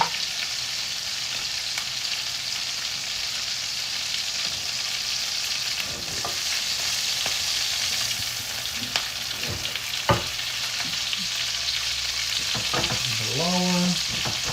It's sticking, which is good.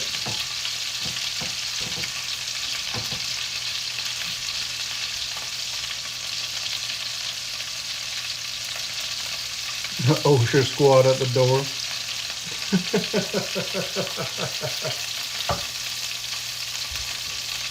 Alright, it's about time for the garlic to come out. 5:07, yeah, it's a couple minutes late. Hello, you. We're going to just hang out there for a while. Have you on broil now. We'll let that get even hotter in the oven. Alright, I think these guys are about good. I don't want to risk them any longer because I think they're gonna start burning. Now where's my bowl for you? You good? Yeah, you're good. Come on, we're putting our scraps in.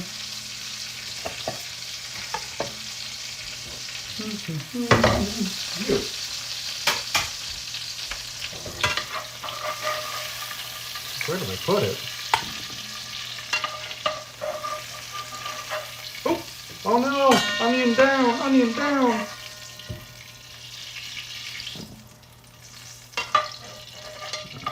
Straight some extra skins that might have come off. Sorry, Mr. Onion. You're the sacrifice, I suppose.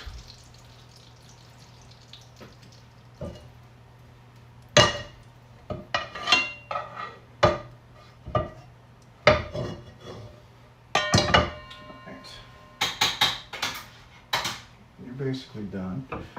You're almost.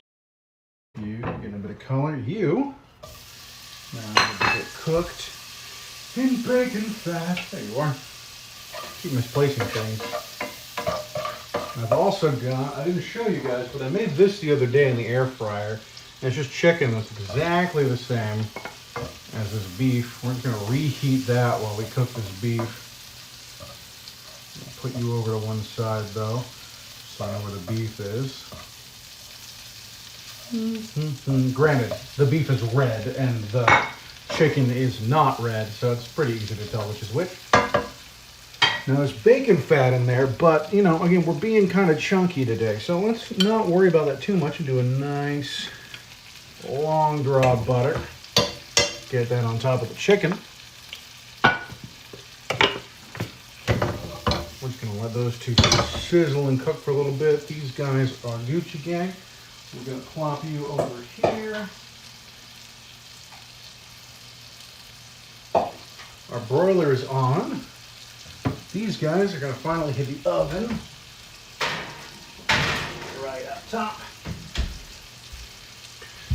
And how are you? Don't become a cracker. There we go. That's done.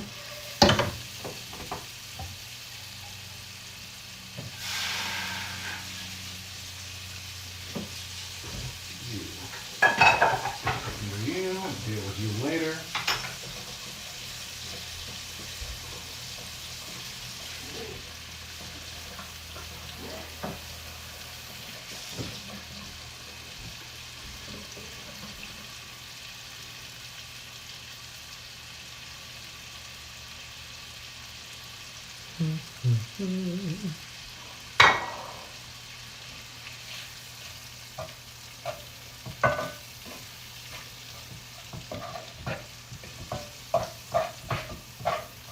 Oh, gorgeous. Let's get that heat a little higher.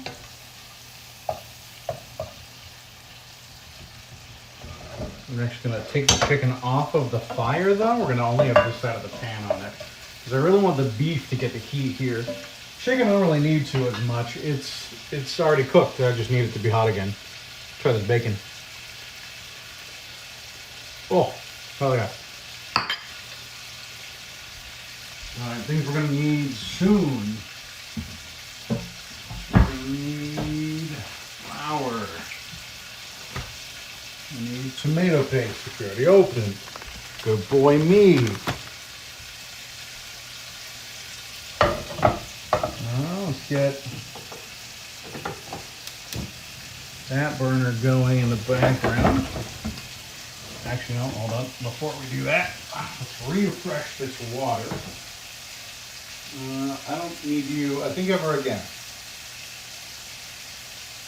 Just in case, we're gonna keep you here.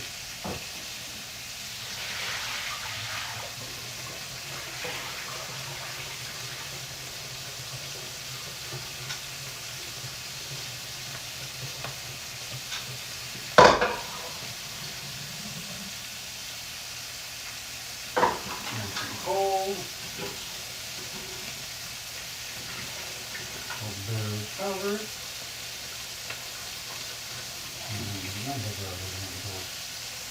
I forgot a potato, son of a bitch.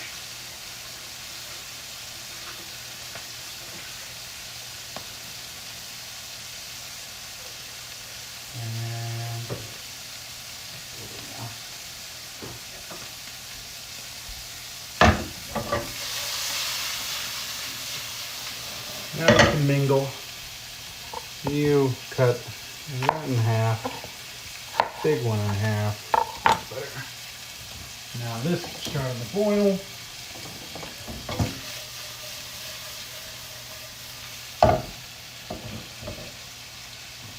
Lower that.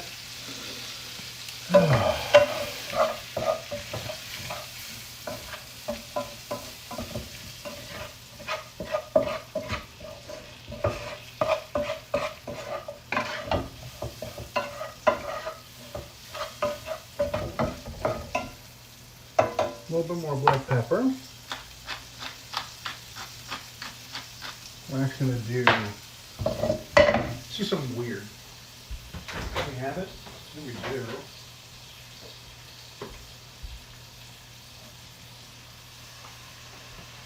The milk.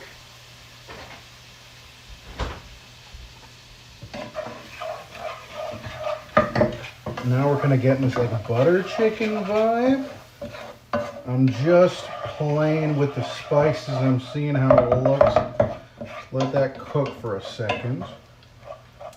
But I think we're going to do Logan Proud on this one. Let that go. And then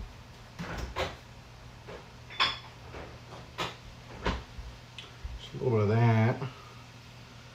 Throw it in now.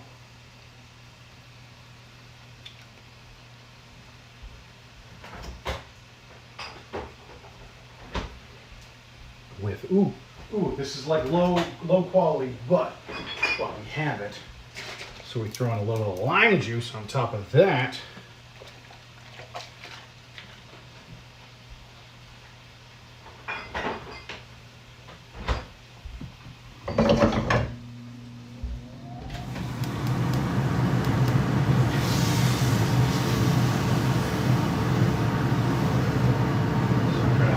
For a second, everybody. Get the finished smoke from the roasting. This is stage one. They're starting to brown. We get a little bit of burnt ends here, so we're gonna have to fix that. Where's my tongs? There they are. Be flipped. You'll be protected on that side.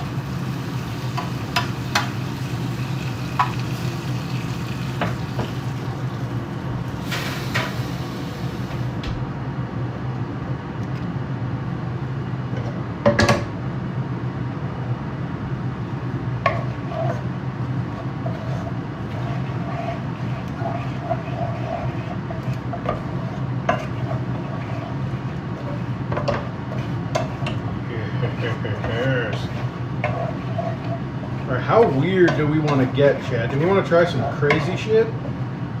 Because I got some thoughts. We got a decent amount of fat in here because you got the remnants of the bacon fat. We got all the stuff that's rendered off of the remaining beef. Not a ton because we cut most of that fat off. And then the butter. We'll probably need a little bit more butter before the end here.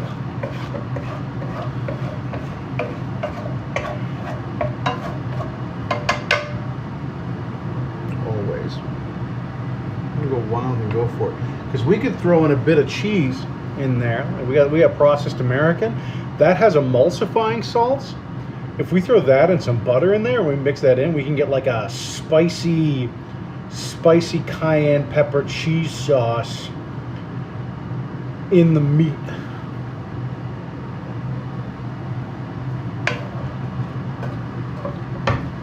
Let's see if I can get you guys a decent look at it right now. A lot of brown and red. Let's try a sample here. Hold on, let's do a little taste test.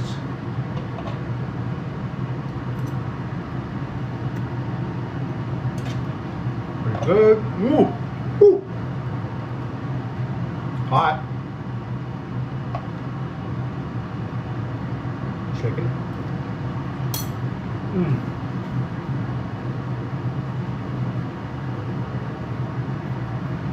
I mean, on its own, that's already good. As a wrap, that bucks.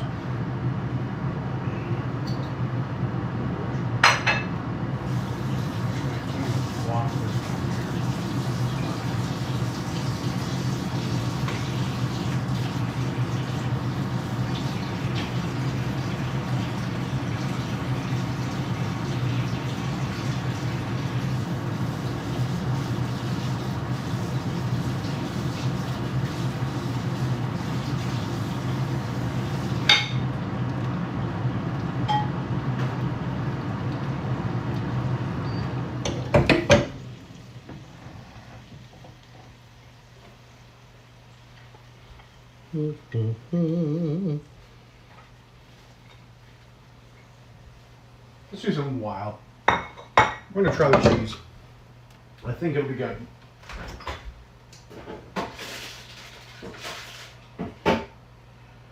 One slice of that. Got the acidity, we got the other stuff. This is just gonna add like a bit of creaminess to it. It's gonna kind of make it like Tex-Mex. But trust me, trust your catboy. I think this will work. Worst case, it makes it slightly worse, but I don't think this can make it bad because processed American is like so chemically formulated to mix into stuff that it just makes sense. We're just gonna get that under all the meat. It'll help it melt. Give that a second. Minimum heat. We don't want a ton. How are you doing? Good, good, good. I think it's about time we pull that out. I don't know if we're gonna get much more brown here. Yeah, we're gonna start risking shit if we don't pull you out. In fact, I think we are. It's a huge shame.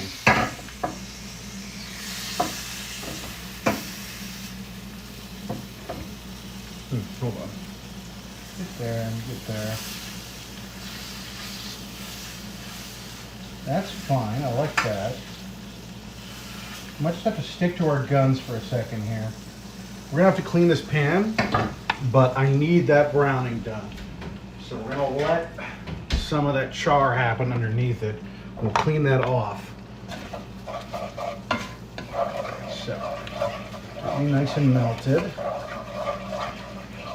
See, it just blends right into it. And then off the heat.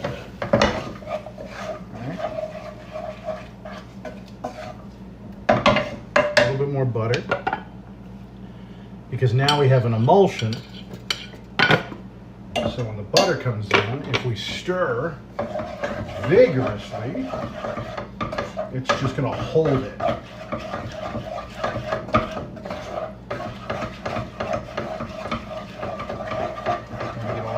Thicker, kind of stickier sauce. So it's just gonna glaze all that meat. Yeah, that looks good.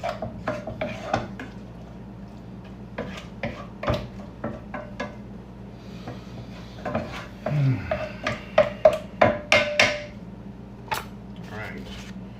Take one of these guys. Quick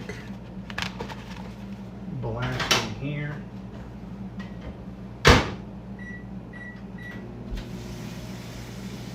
Almost there, buddy. You can do it, beef. We're gonna have this on for another second. I apologize.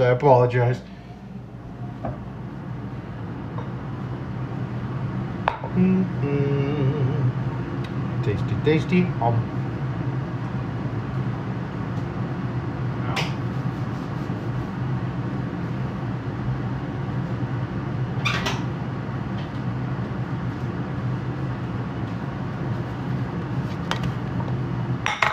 Scoop it out.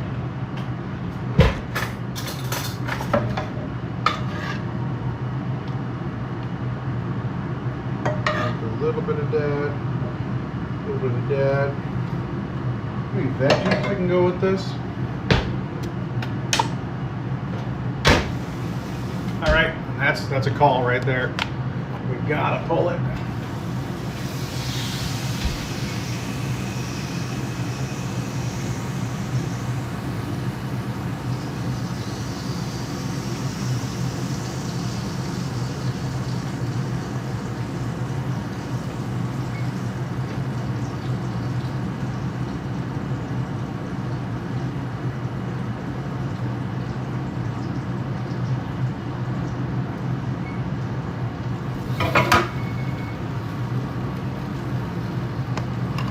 Gonna need time to cool down.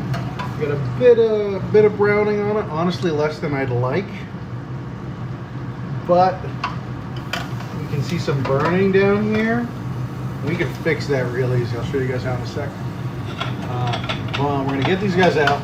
I'll let them rest for a second while we fix this. And you can think about what veggies might go good with this. I've got some onion. I got some grunions, so that'd be easy. Yeah, you're all good. Separate in there. So we grab our tongs. We're gonna grab a new piece of paper towel. Get this a little bit wet. So you take your tongs. Grab them with it. You don't want to do this with your hand because it's going to happen. This is still extremely hot. This is going to make steam. And you only want to get the burnt bits. You don't want to get anything else because all these brown bits, those are going to become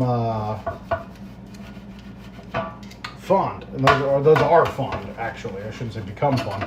Those are fond. And we need that to be good. But yeah, that's all that kind of gunk in there.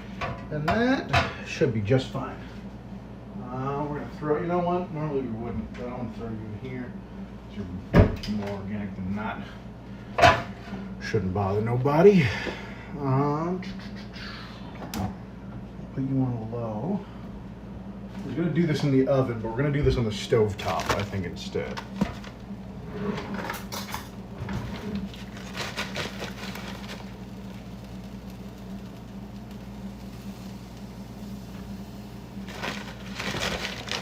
Another spoonful here.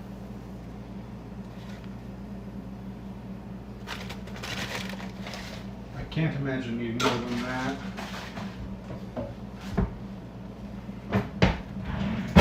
New stick. You're the flour stick. Just gotta cook off as much as he needs to.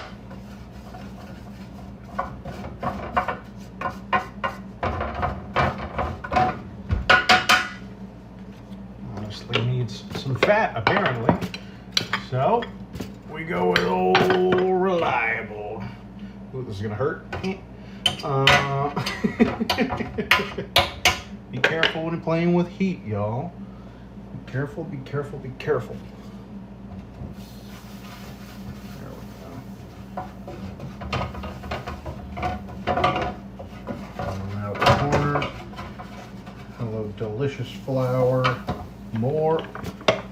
The French demand their butter. This is more than I would be comfortable with, but we're having mashed potatoes too.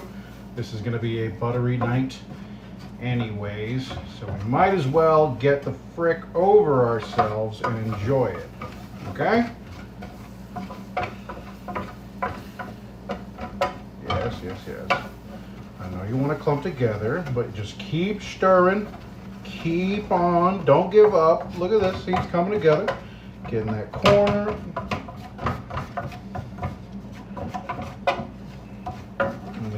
slowly melt into a nice paste. It's fantastic. Scrape off some of that fond here. Normally I do this later, and we're going to have to do it again because we need to add tomato paste. I'll do about half the can. The other half I will use at a later date.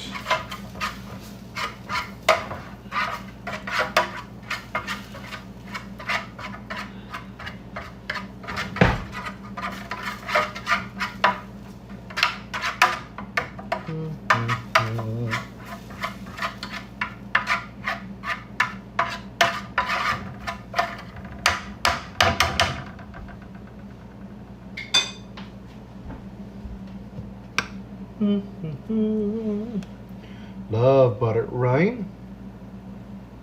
Fan isn't terrible? That's good. Try a bite of this. Hold on. Just sans veggies.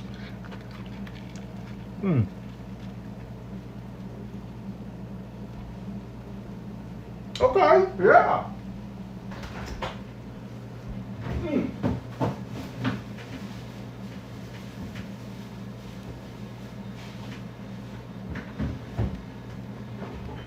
Oh, that shit's good. Yeah, cheese is a good call. I'm fucking amazing. Oh. Get ready to burn. Yeah, you gotta get close. I see some dark spots. We want to let this get just up to the edge of it. We don't want it to burn. We do not want it to burn, but if we start seeing it and we're getting close, then we call it. Now, tomato.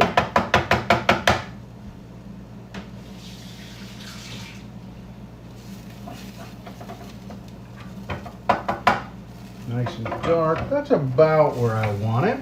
We could go farther, but we don't need to. We do not need to.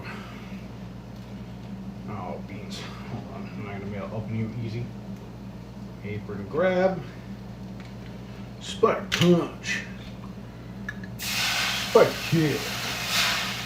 Spike kiss. This isn't all the wine we're going to use, but I want to start mixing this in beforehand, just so we know what we're dealing with. This is going to be quite thick, especially in this pot.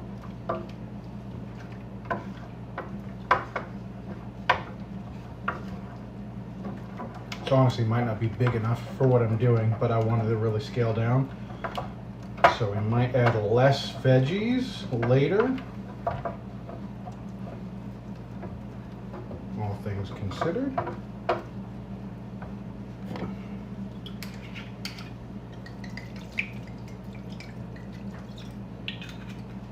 Yeah, another, it's about a third of the bottle. It's probably more than enough if I'm being honest. With the beef stock coming in after.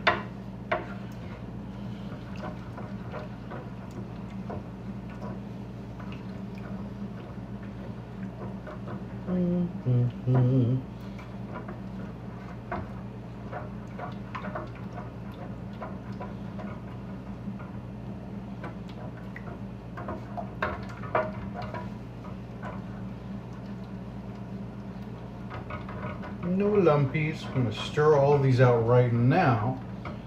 Do that now, it saves us a ton of trouble later.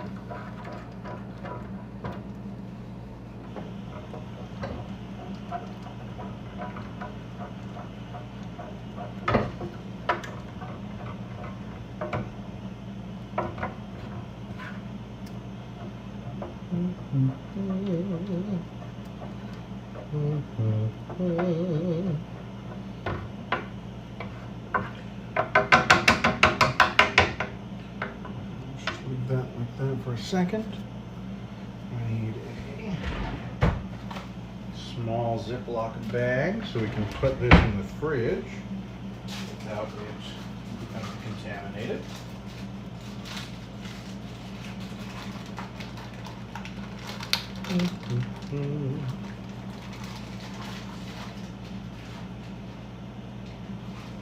Not that one, but one of these ones? No, one of these ones. Wait, is always a big one? Oh, no.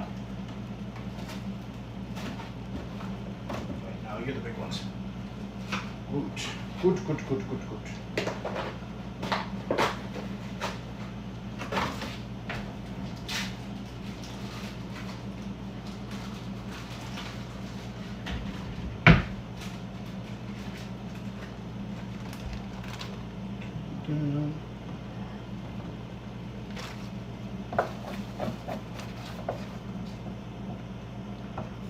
Boil for a second, let it get to know itself.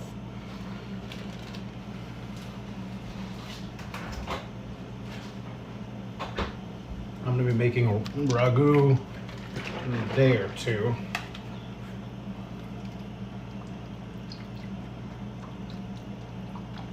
Alright.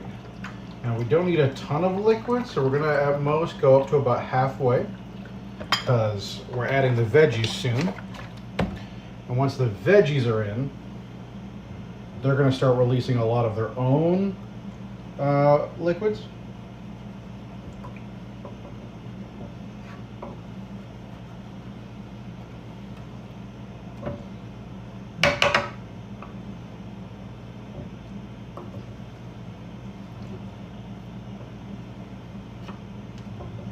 I'm just folding it all in. And it's a nice beef stock. Red wine reduction.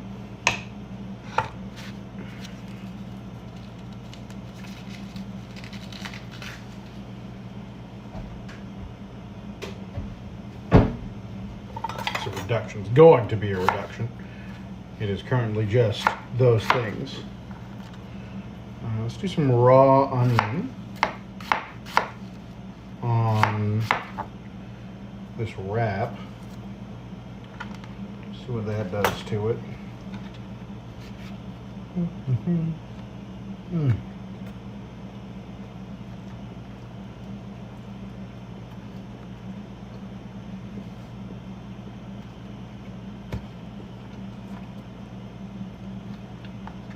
Adds a bit of bite. Gives them that with like some like cabbage, tomato, like a little bit of salsa or something. This is awesome.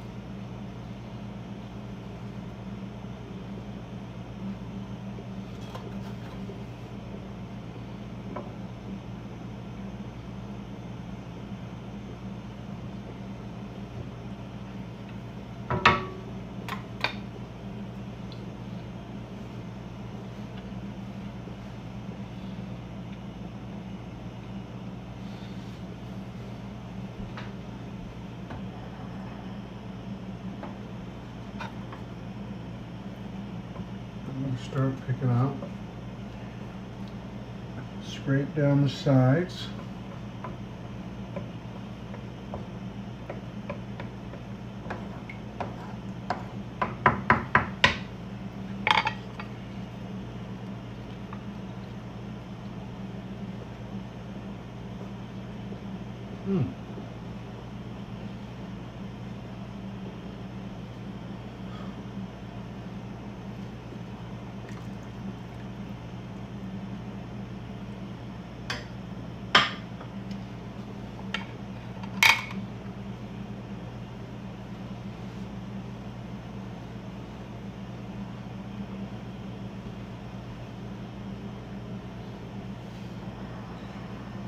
Crank this for a second. We're going to get this up to a boil because at the temperature it's going to be at in the oven, if we don't have it here at a boil, once it's in there, it's not going to cook.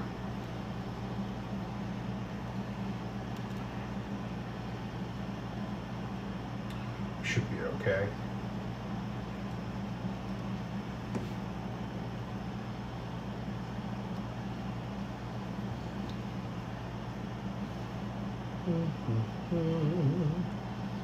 Throw in our carrots.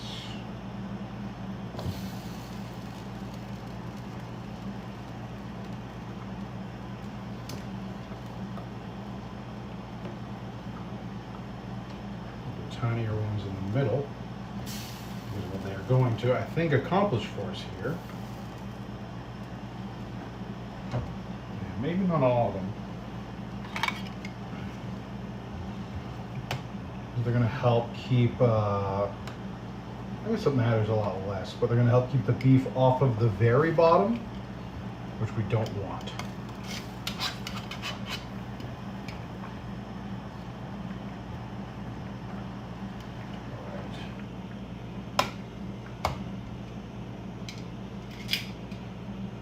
But again, it's not that serious. Pieces of beef in.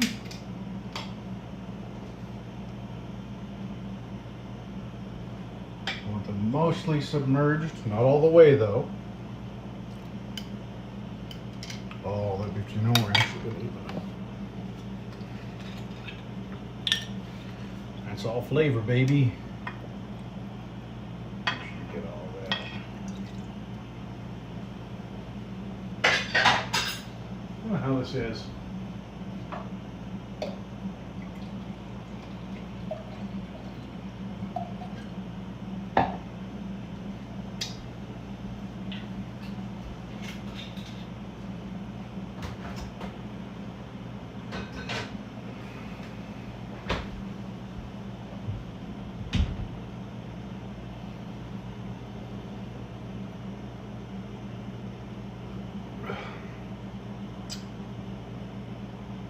It's okay.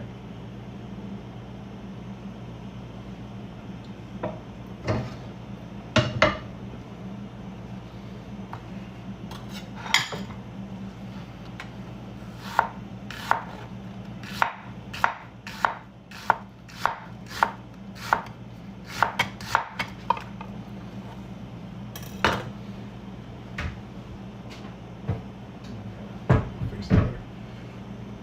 Nom, nom, nom, nom, nom, nom, nom, nom. So we still have celery that has to be added. How many more carrots do we got? Like 5? Oh, no, one died.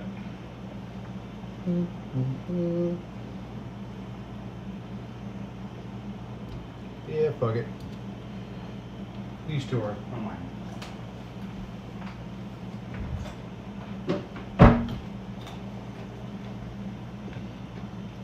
Ooh, wait, you know what? Hold on.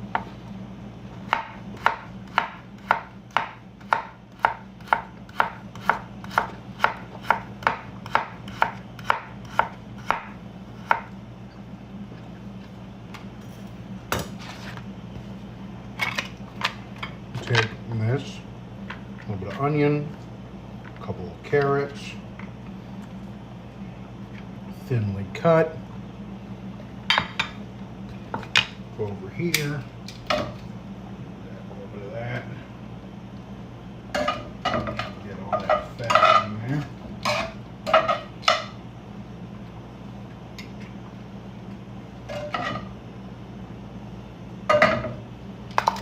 Hell yeah. Alright, well now we're kind of in the boring stage. Most of the work is done. Oh. Check on this guy. Woo-hoo-hoo-hoo. Look at that. That is magical. That's gonna taste amazing.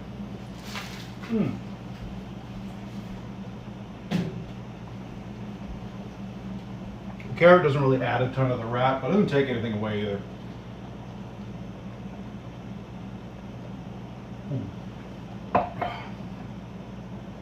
This is a dry wine.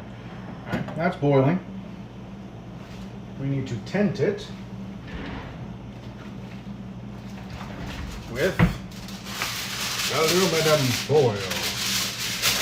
We're going to do a little crisscross here. Shiny side in.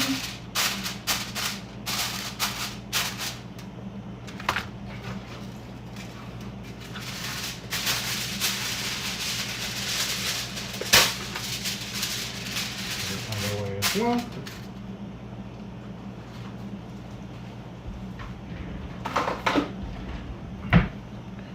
And we're going to need mismatched gloves. Gloves worn backwards. Where's the other one? There it is.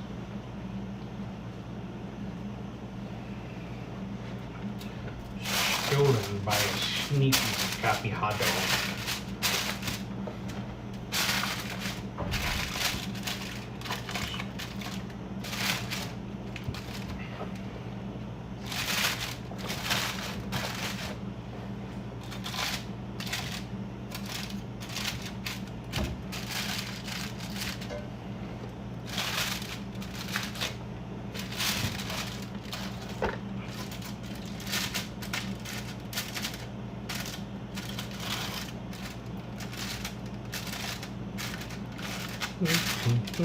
Be very careful when doing stuff like this.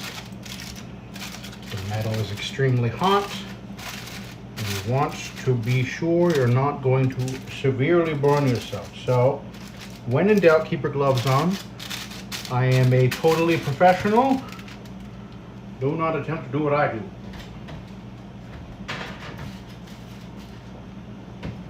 All right. That be stewing. Probably got about an hour or two until we got to add the celery. So those are going to break down a lot faster than the carrots.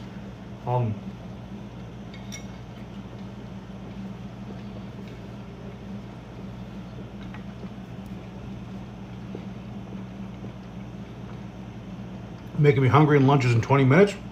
Good, yes.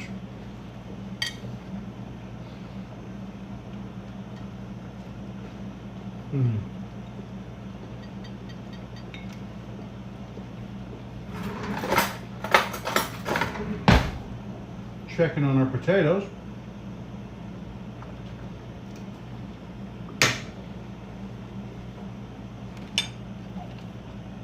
They're meandering along.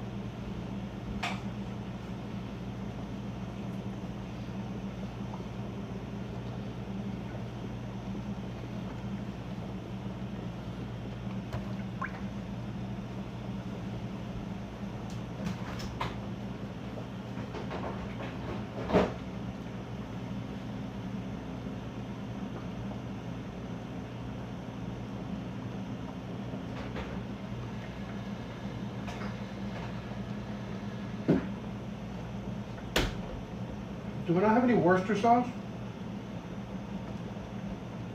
I guess we'll use soy sauce. I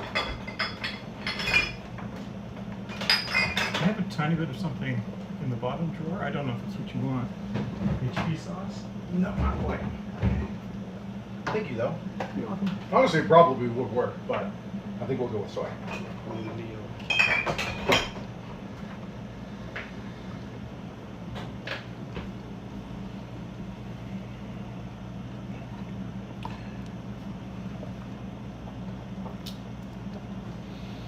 Oh, roasted garlic smells so nice.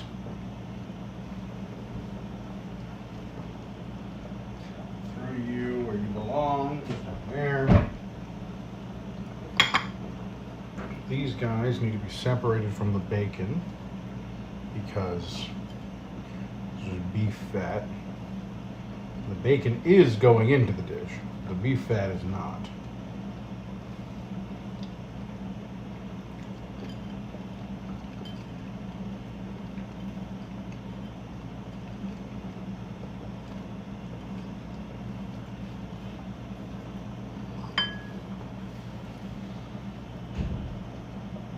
You need counter support? What do you mean? In that it's kind of messy? Because, yeah, it might be.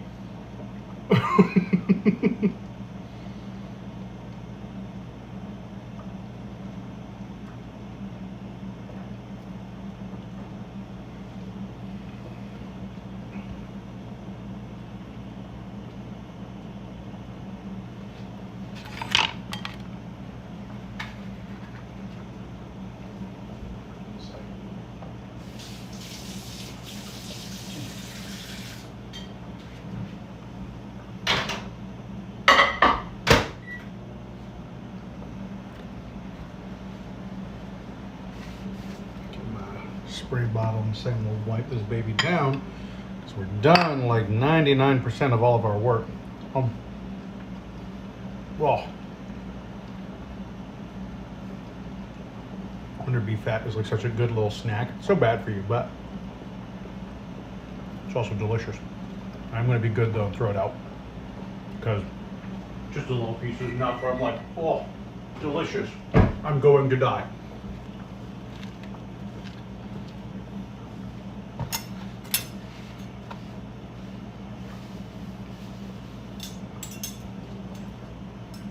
Fork doesn't stick.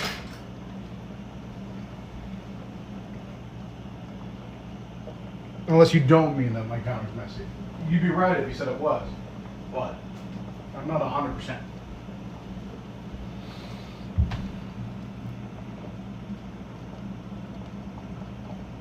Hello, Mr. Potato.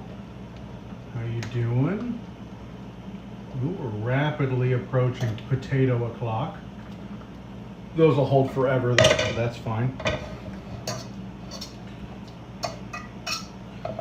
Final wrap will be our breakfast dinner while we wait for our stew, which is going to take much, much longer.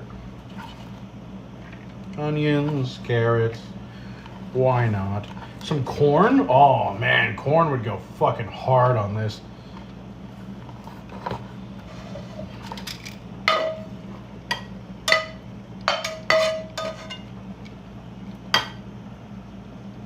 Oh.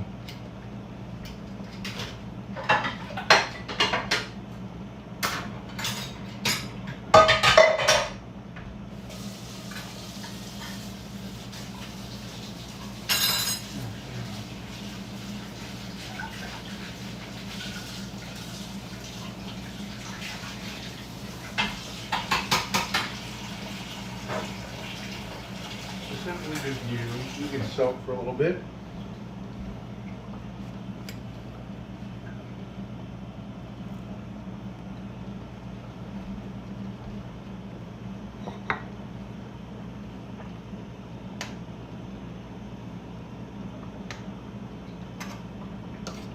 Two more minutes on that.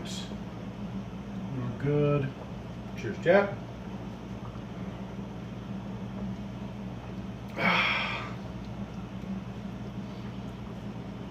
I don't like dry wines.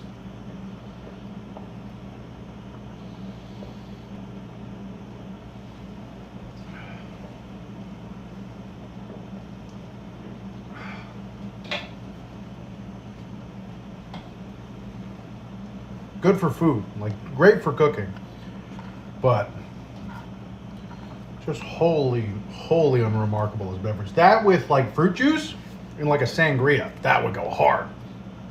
Be great. It would balance it out. Be really, really nice. But I can't understand. Oh, this one became kind of a cracker.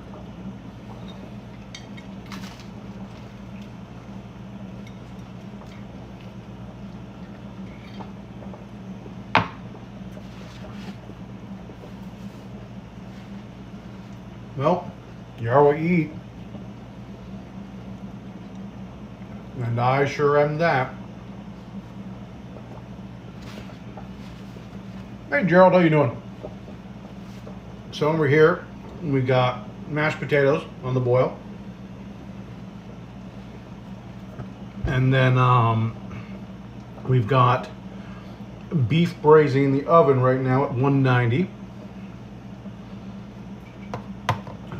With, we should probably actually lower that. We're only like 160 or 170. Bake. Let's go 175. I'm gonna go super low and slow. And this is just gonna chill for a bit. Once we get the mash going, we're just gonna cover that up and let it sit. We'll reheat it in a couple hours. And we're gonna have like a beef bourguignon with like a beef stew kind of vibe.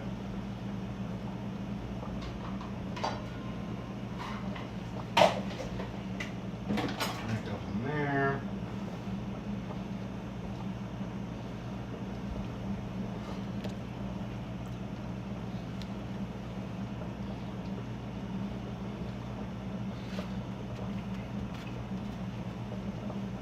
God damn. I'm good. Gathering parts to build a Disneyland train with the cars. How are you? I'm doing okie dokie. I'm enjoying the new year. Getting some work done. This is one of our subathon goals we passed, where I had to try a cooking stream. And, I mean, it's a bit scuff. I don't think anyone's going to argue against that. But I'm having a good time. I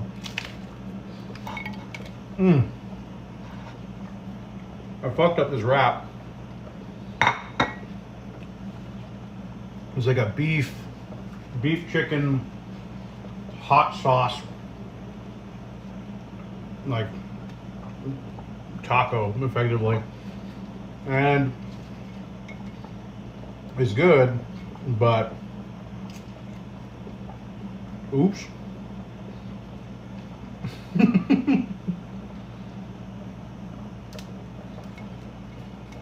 Might as well just eat it like a cracker.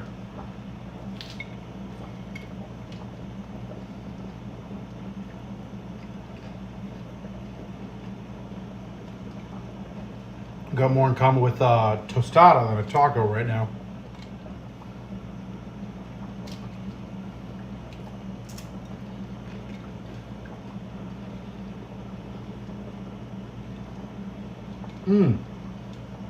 Have y'all ever made Crunchwrap Supremes at home? I watched General Sam like ages ago. He did a whole video on it where he's like, yeah, I've been making these for myself and that's why I'm fat now. And I tried it and I so get it. They're like really easy and really good and they're so bad for you.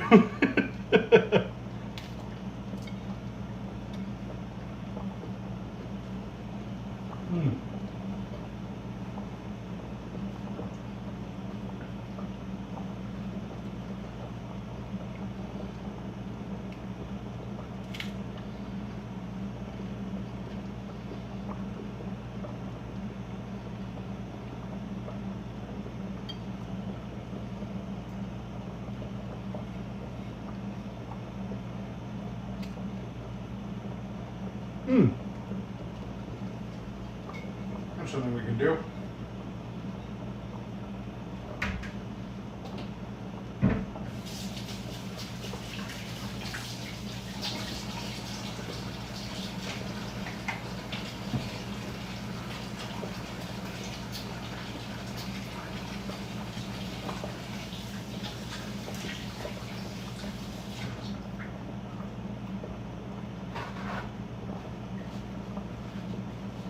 We need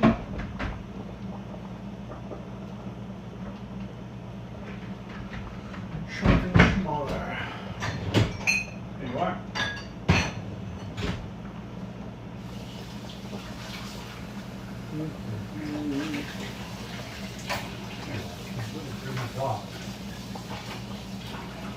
Hotter water.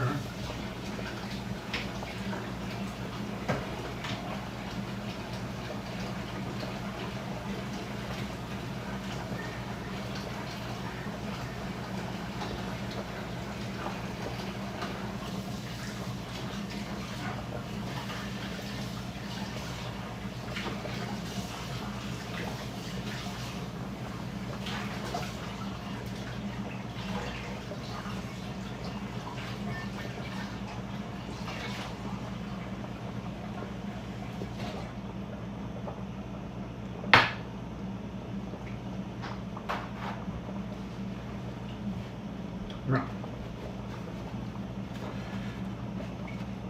Proper mash and taters. Yeah, I sure did.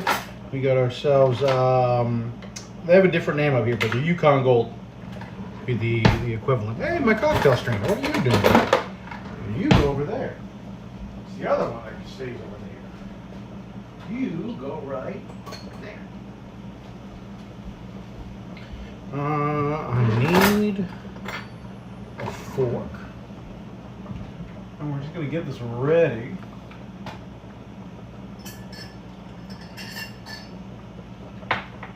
We got to bloom our gelatin in a little while. There's one great trick you can get instead of using like something like a demi-glace, which takes what 24 hours or so to get really through. Instead of that, oh, what's her battery like? I can't tell. Well, I hope it's good. Instead of that,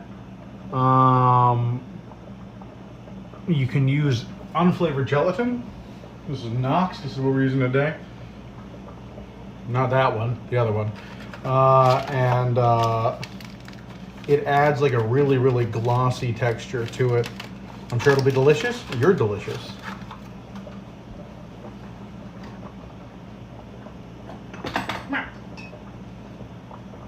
There is also, granted, no vegan is going to make this meal, but if you want to use gelatin in your meals, there is vegan gelatin available. It's like an alternative. It's not, I don't think it's technically actually gelatin, but it does the same thing. It's made from it's something like agar-agar. It does add like a taste to stuff. So like beware, but if you're looking for an alternative and you don't have options, there is stuff. I know Knox makes that specifically, and that's hashtag not sponsored, but I've seen it. I had some friends who were really worried about it because they're vegan, and I obviously can't cook for them like that. Is that a Starbucks apron? Yeah, I used to work at Starbucks for like 6 years, and when I left, I stole 2 of the aprons. I've got this one here. And I've got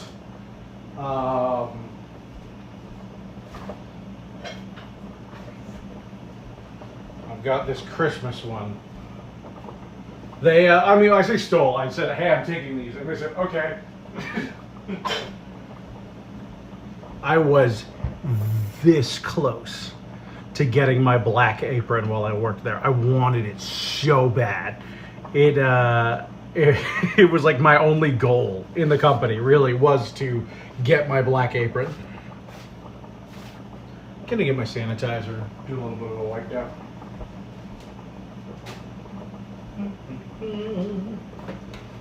Get you on the other side of here.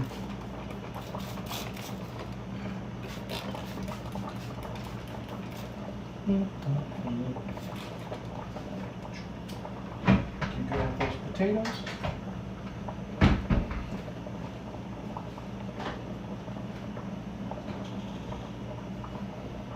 Router. Black apron means that you only get the black apron if you've completed the Coffee Master program. So for about a year I was in it. I was actually just finishing it when I quit. It was really unfortunate timing for my black apron. You have to have been a barista for at least, I think, 2 years to even apply. I didn't learn about it for a while. And then you have to convince your manager to submit you for approval.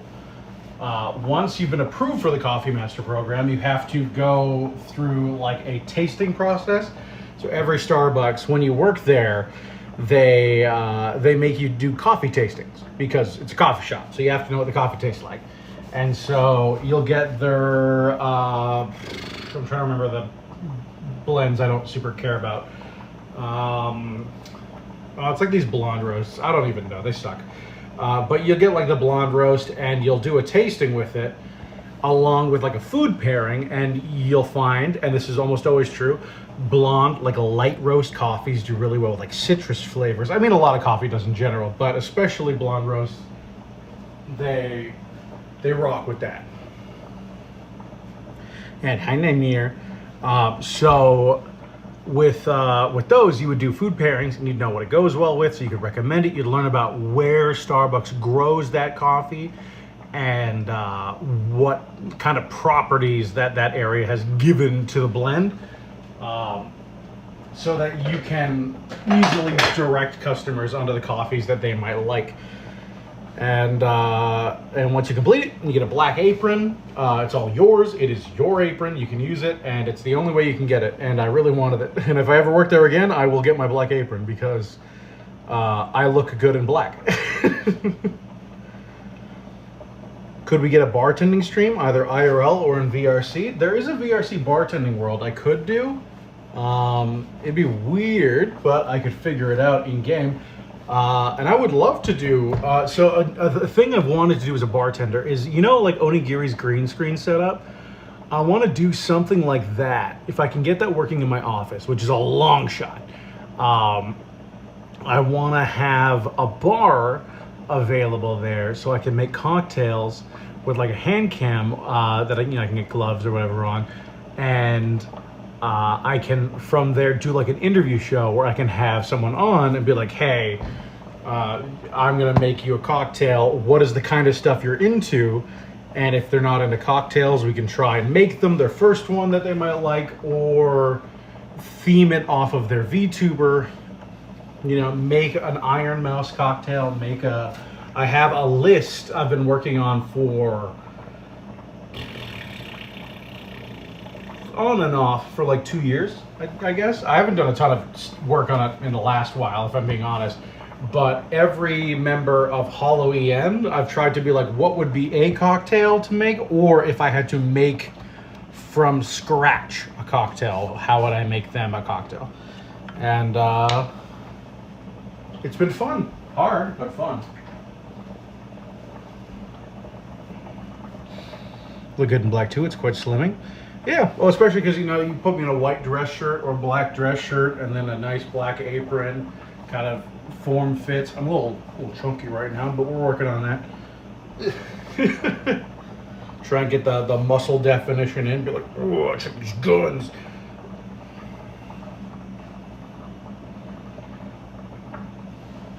These have got to be done. Hold on. Yeah. Kill that. Yep. Barely holding together. That is perfect. Hello, Mr. Strainer. It's time for you to do your job again. Let's get those onion bits. No, we'll go with that. The carburetors in there. Doot. Not use cloth. You can't go near that. You just wiped a counter. Get you out. You in. These grabbed.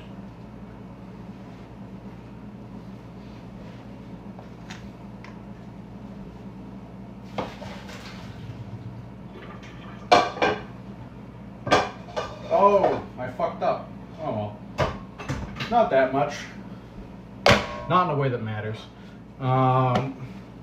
So I learned this also from Adam Ragusa. Same guy I actually took a lot of this recipe from. Is if you save a little bit of the potato water, it actually makes your mashed potatoes taste even potatoier, like than you would expect. It's crazy. Bit of stuff stuck in there. It's not good. You go away. There we go. Now we're about to put an ungodly amount of butter in there, and we need as well just a gluggle of milk. Thank you, Logan.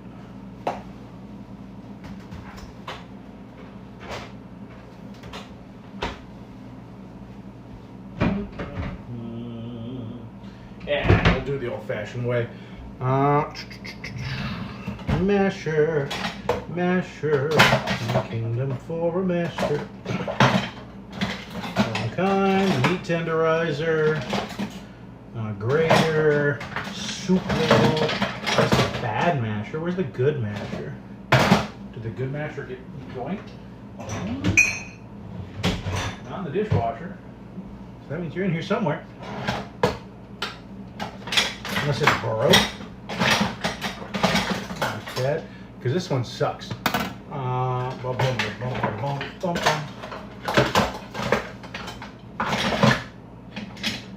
Pizza cutter. Talk about a single-use utensil.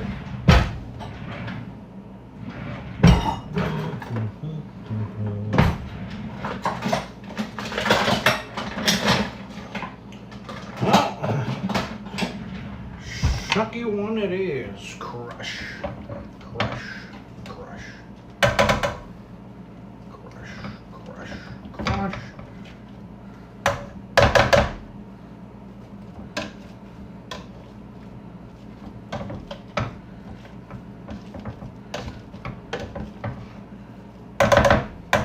Now, this is mashed potatoes.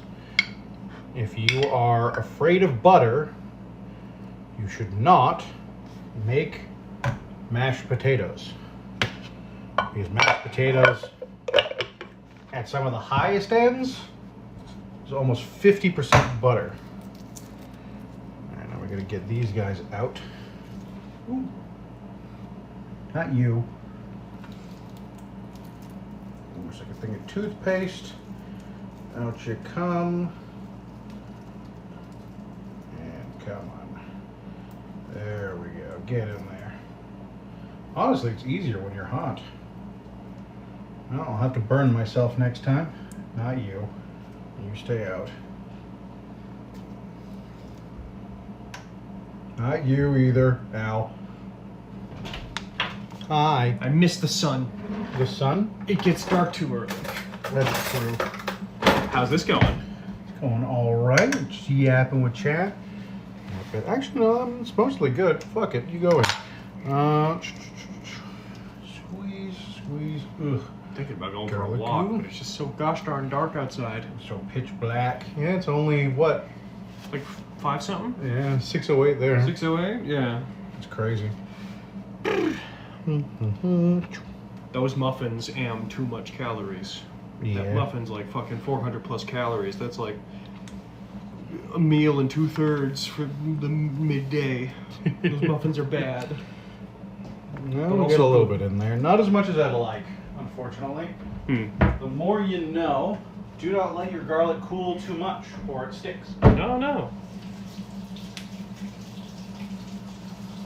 Cole was asking if they could get you to throw things at me. There you go. I don't think you saw, but he's throwing things at me. Ow. Hi, Logan. Hi, Logan. Hi, Logan. Hi, Logan. Hi, Logan. Aaron, go stand like near that plate. Just hold on. I'm visible here down. Ow. There you go. There you go. There you go, corners. Mashed It potatoes. just appears in the top. Well, you have fun. Yeah, I mean, it's gonna be. We're gonna switch to desktop in a bit. I like your 'cause that- setup. This is real simple and effective. Right, not bad. It's like it was the best I could come up with on such a short notice. But all things considered, I could do a hell of a lot worse. Yeah. That's cool. Oh, it's gonna be so good. Yeah. Well, enjoy.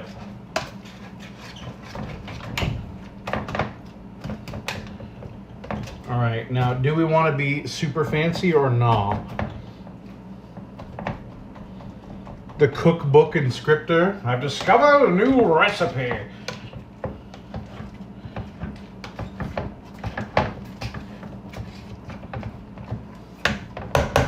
You know those like personal anecdotes at the beginning of there we go. Look at that. All right, now here's where we have to choose. Also, we need salt. Holy shit.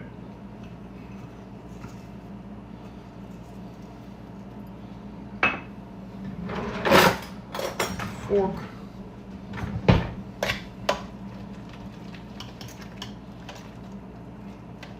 Are we fancy or nah? Because fancy involves a lot more work. But we can do it.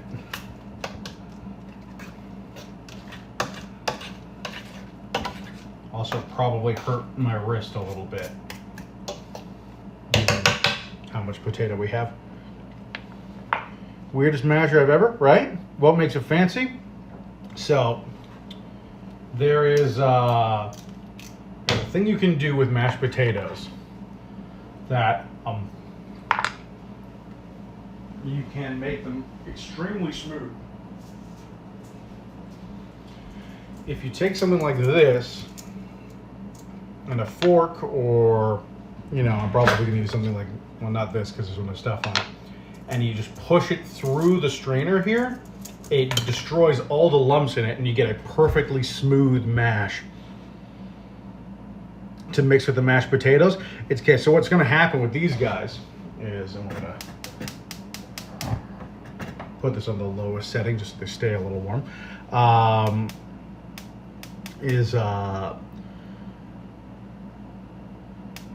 This is going to be like a base layer.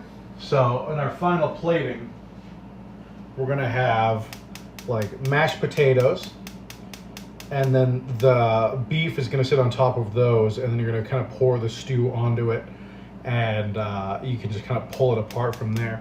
It's really, really good.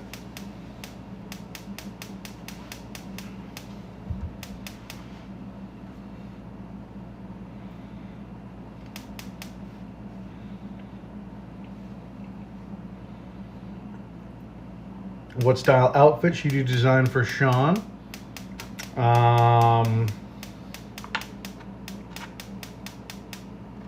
When you say outfits, are you doing like more Monster Hunter stuff or just in general? Like, just what kind of fashion?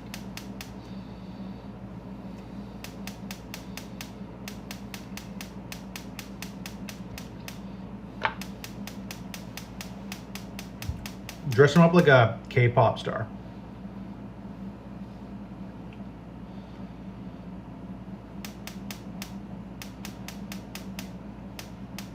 Can no longer stay conscious, enjoy food. All right, sleep well, Stella. Mwah. But yeah, now we got the bacon right here. It's just, it's going to be sprinkled on top at the end. Or rather, it's going to be added very, very close to the end.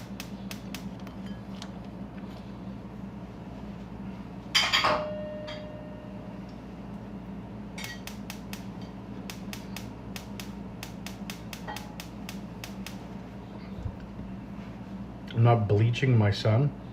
I should not bleach your son. Oh, I see. Well, don't bleach him, but put him in cool K-pop outfits.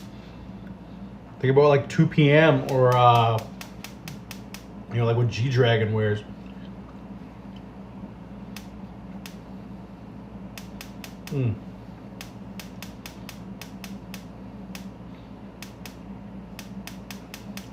Or you could do like a Greatest Showman vibe, like a carnival ringleader. That's always good.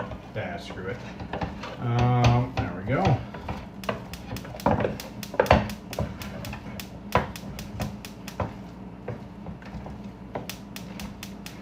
So you don't overwork the potatoes too much. They won't develop gluten or anything, but they can get a little tougher. Still not enough salt.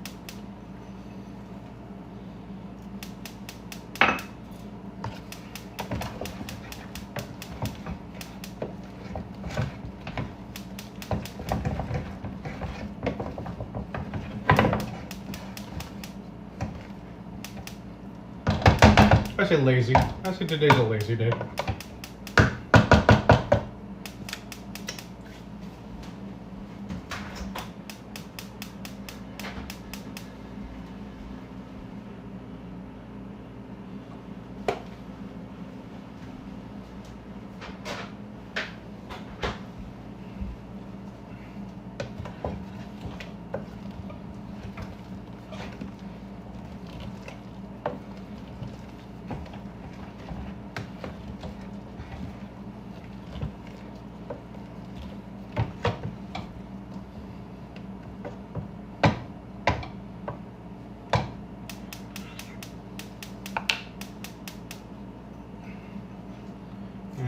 I think that's about salty enough because we don't want to go too salty either.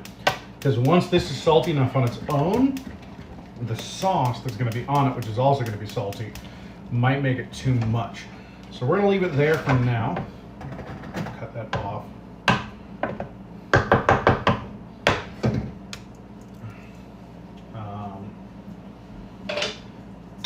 And this guy goes here.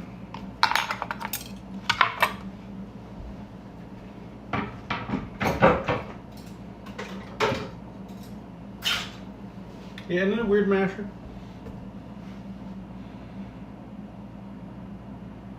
Because then he'd cark it. I don't know what that means.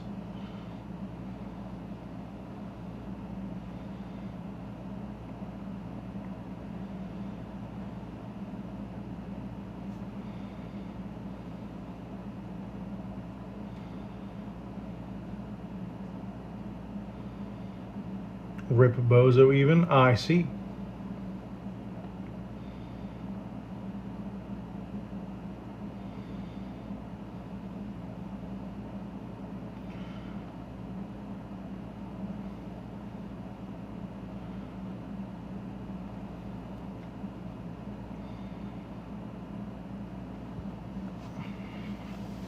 Carcass translated to die or injury. Oh, okay. That goes down there.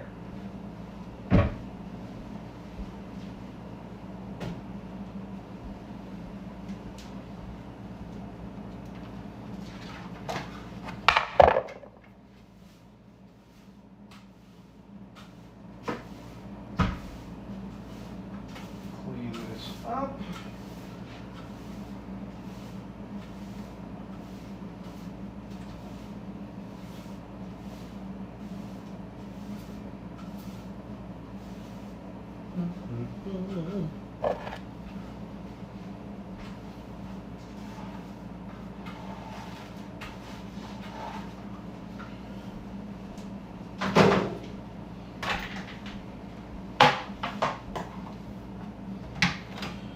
All right, y'all. I mean, we got stuff we gotta do still. But broadly, tasty. Oh, wrong lid. Here's a smaller one. Where's the metal lid? That was great. Throw it out. Man. You should do. I think. Yeah, you'll do just fine. All right. Let that guy sit. To make it a carcass. Carcass. Ah, there you go.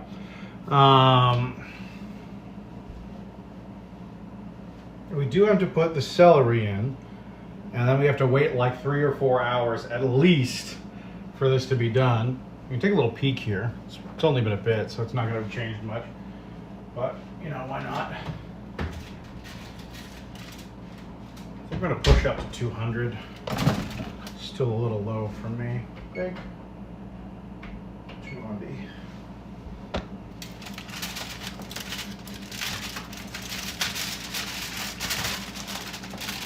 Yep, you just do anything. Nothing, do one thing else. So one thing that we can do here, and this is kind of how we're going to finish it off anyways. We're going to turn the broiler back on so we can brown at least the top as we exit the stove. When did Gordon Ramsay get on my Twitch? You fucking muppet! He's fucking raw! Honestly, I would love to fucking cook with Gordon Ramsay. I think that'd be really fun. Be like, hey Gordon, I don't know what the fuck I'm doing. And he'd be like, come on, you know better than that. I'd be like, maybe, like I know some things better than that, but most of it, no, I have no idea, Gordon. Only if he calls me an idiot sandwich though, because that sounds funny.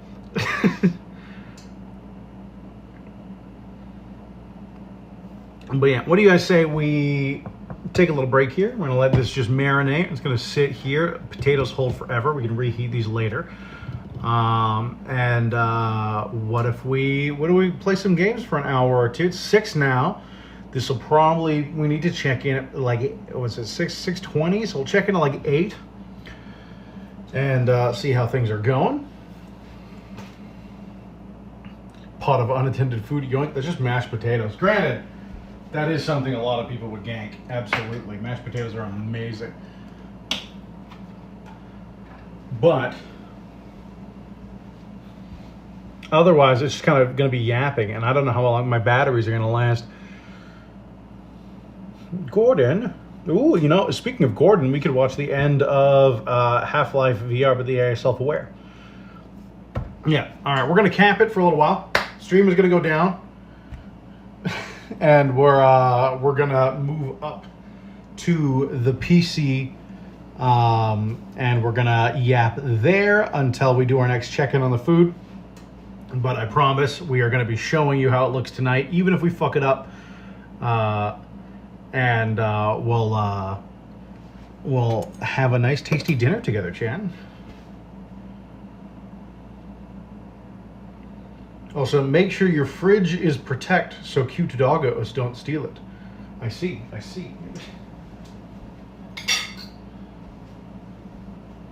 Put that there. Here, I'll put all these here so they're not in anyone else's way. Although I'd have to put the air fryer back. I definitely moved it so we had room to have everything here. Bum, bum, bum, bum.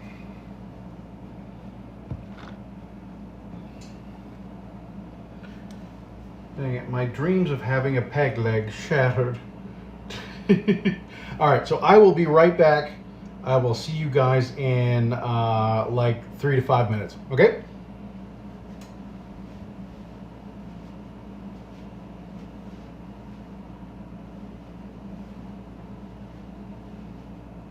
Okay,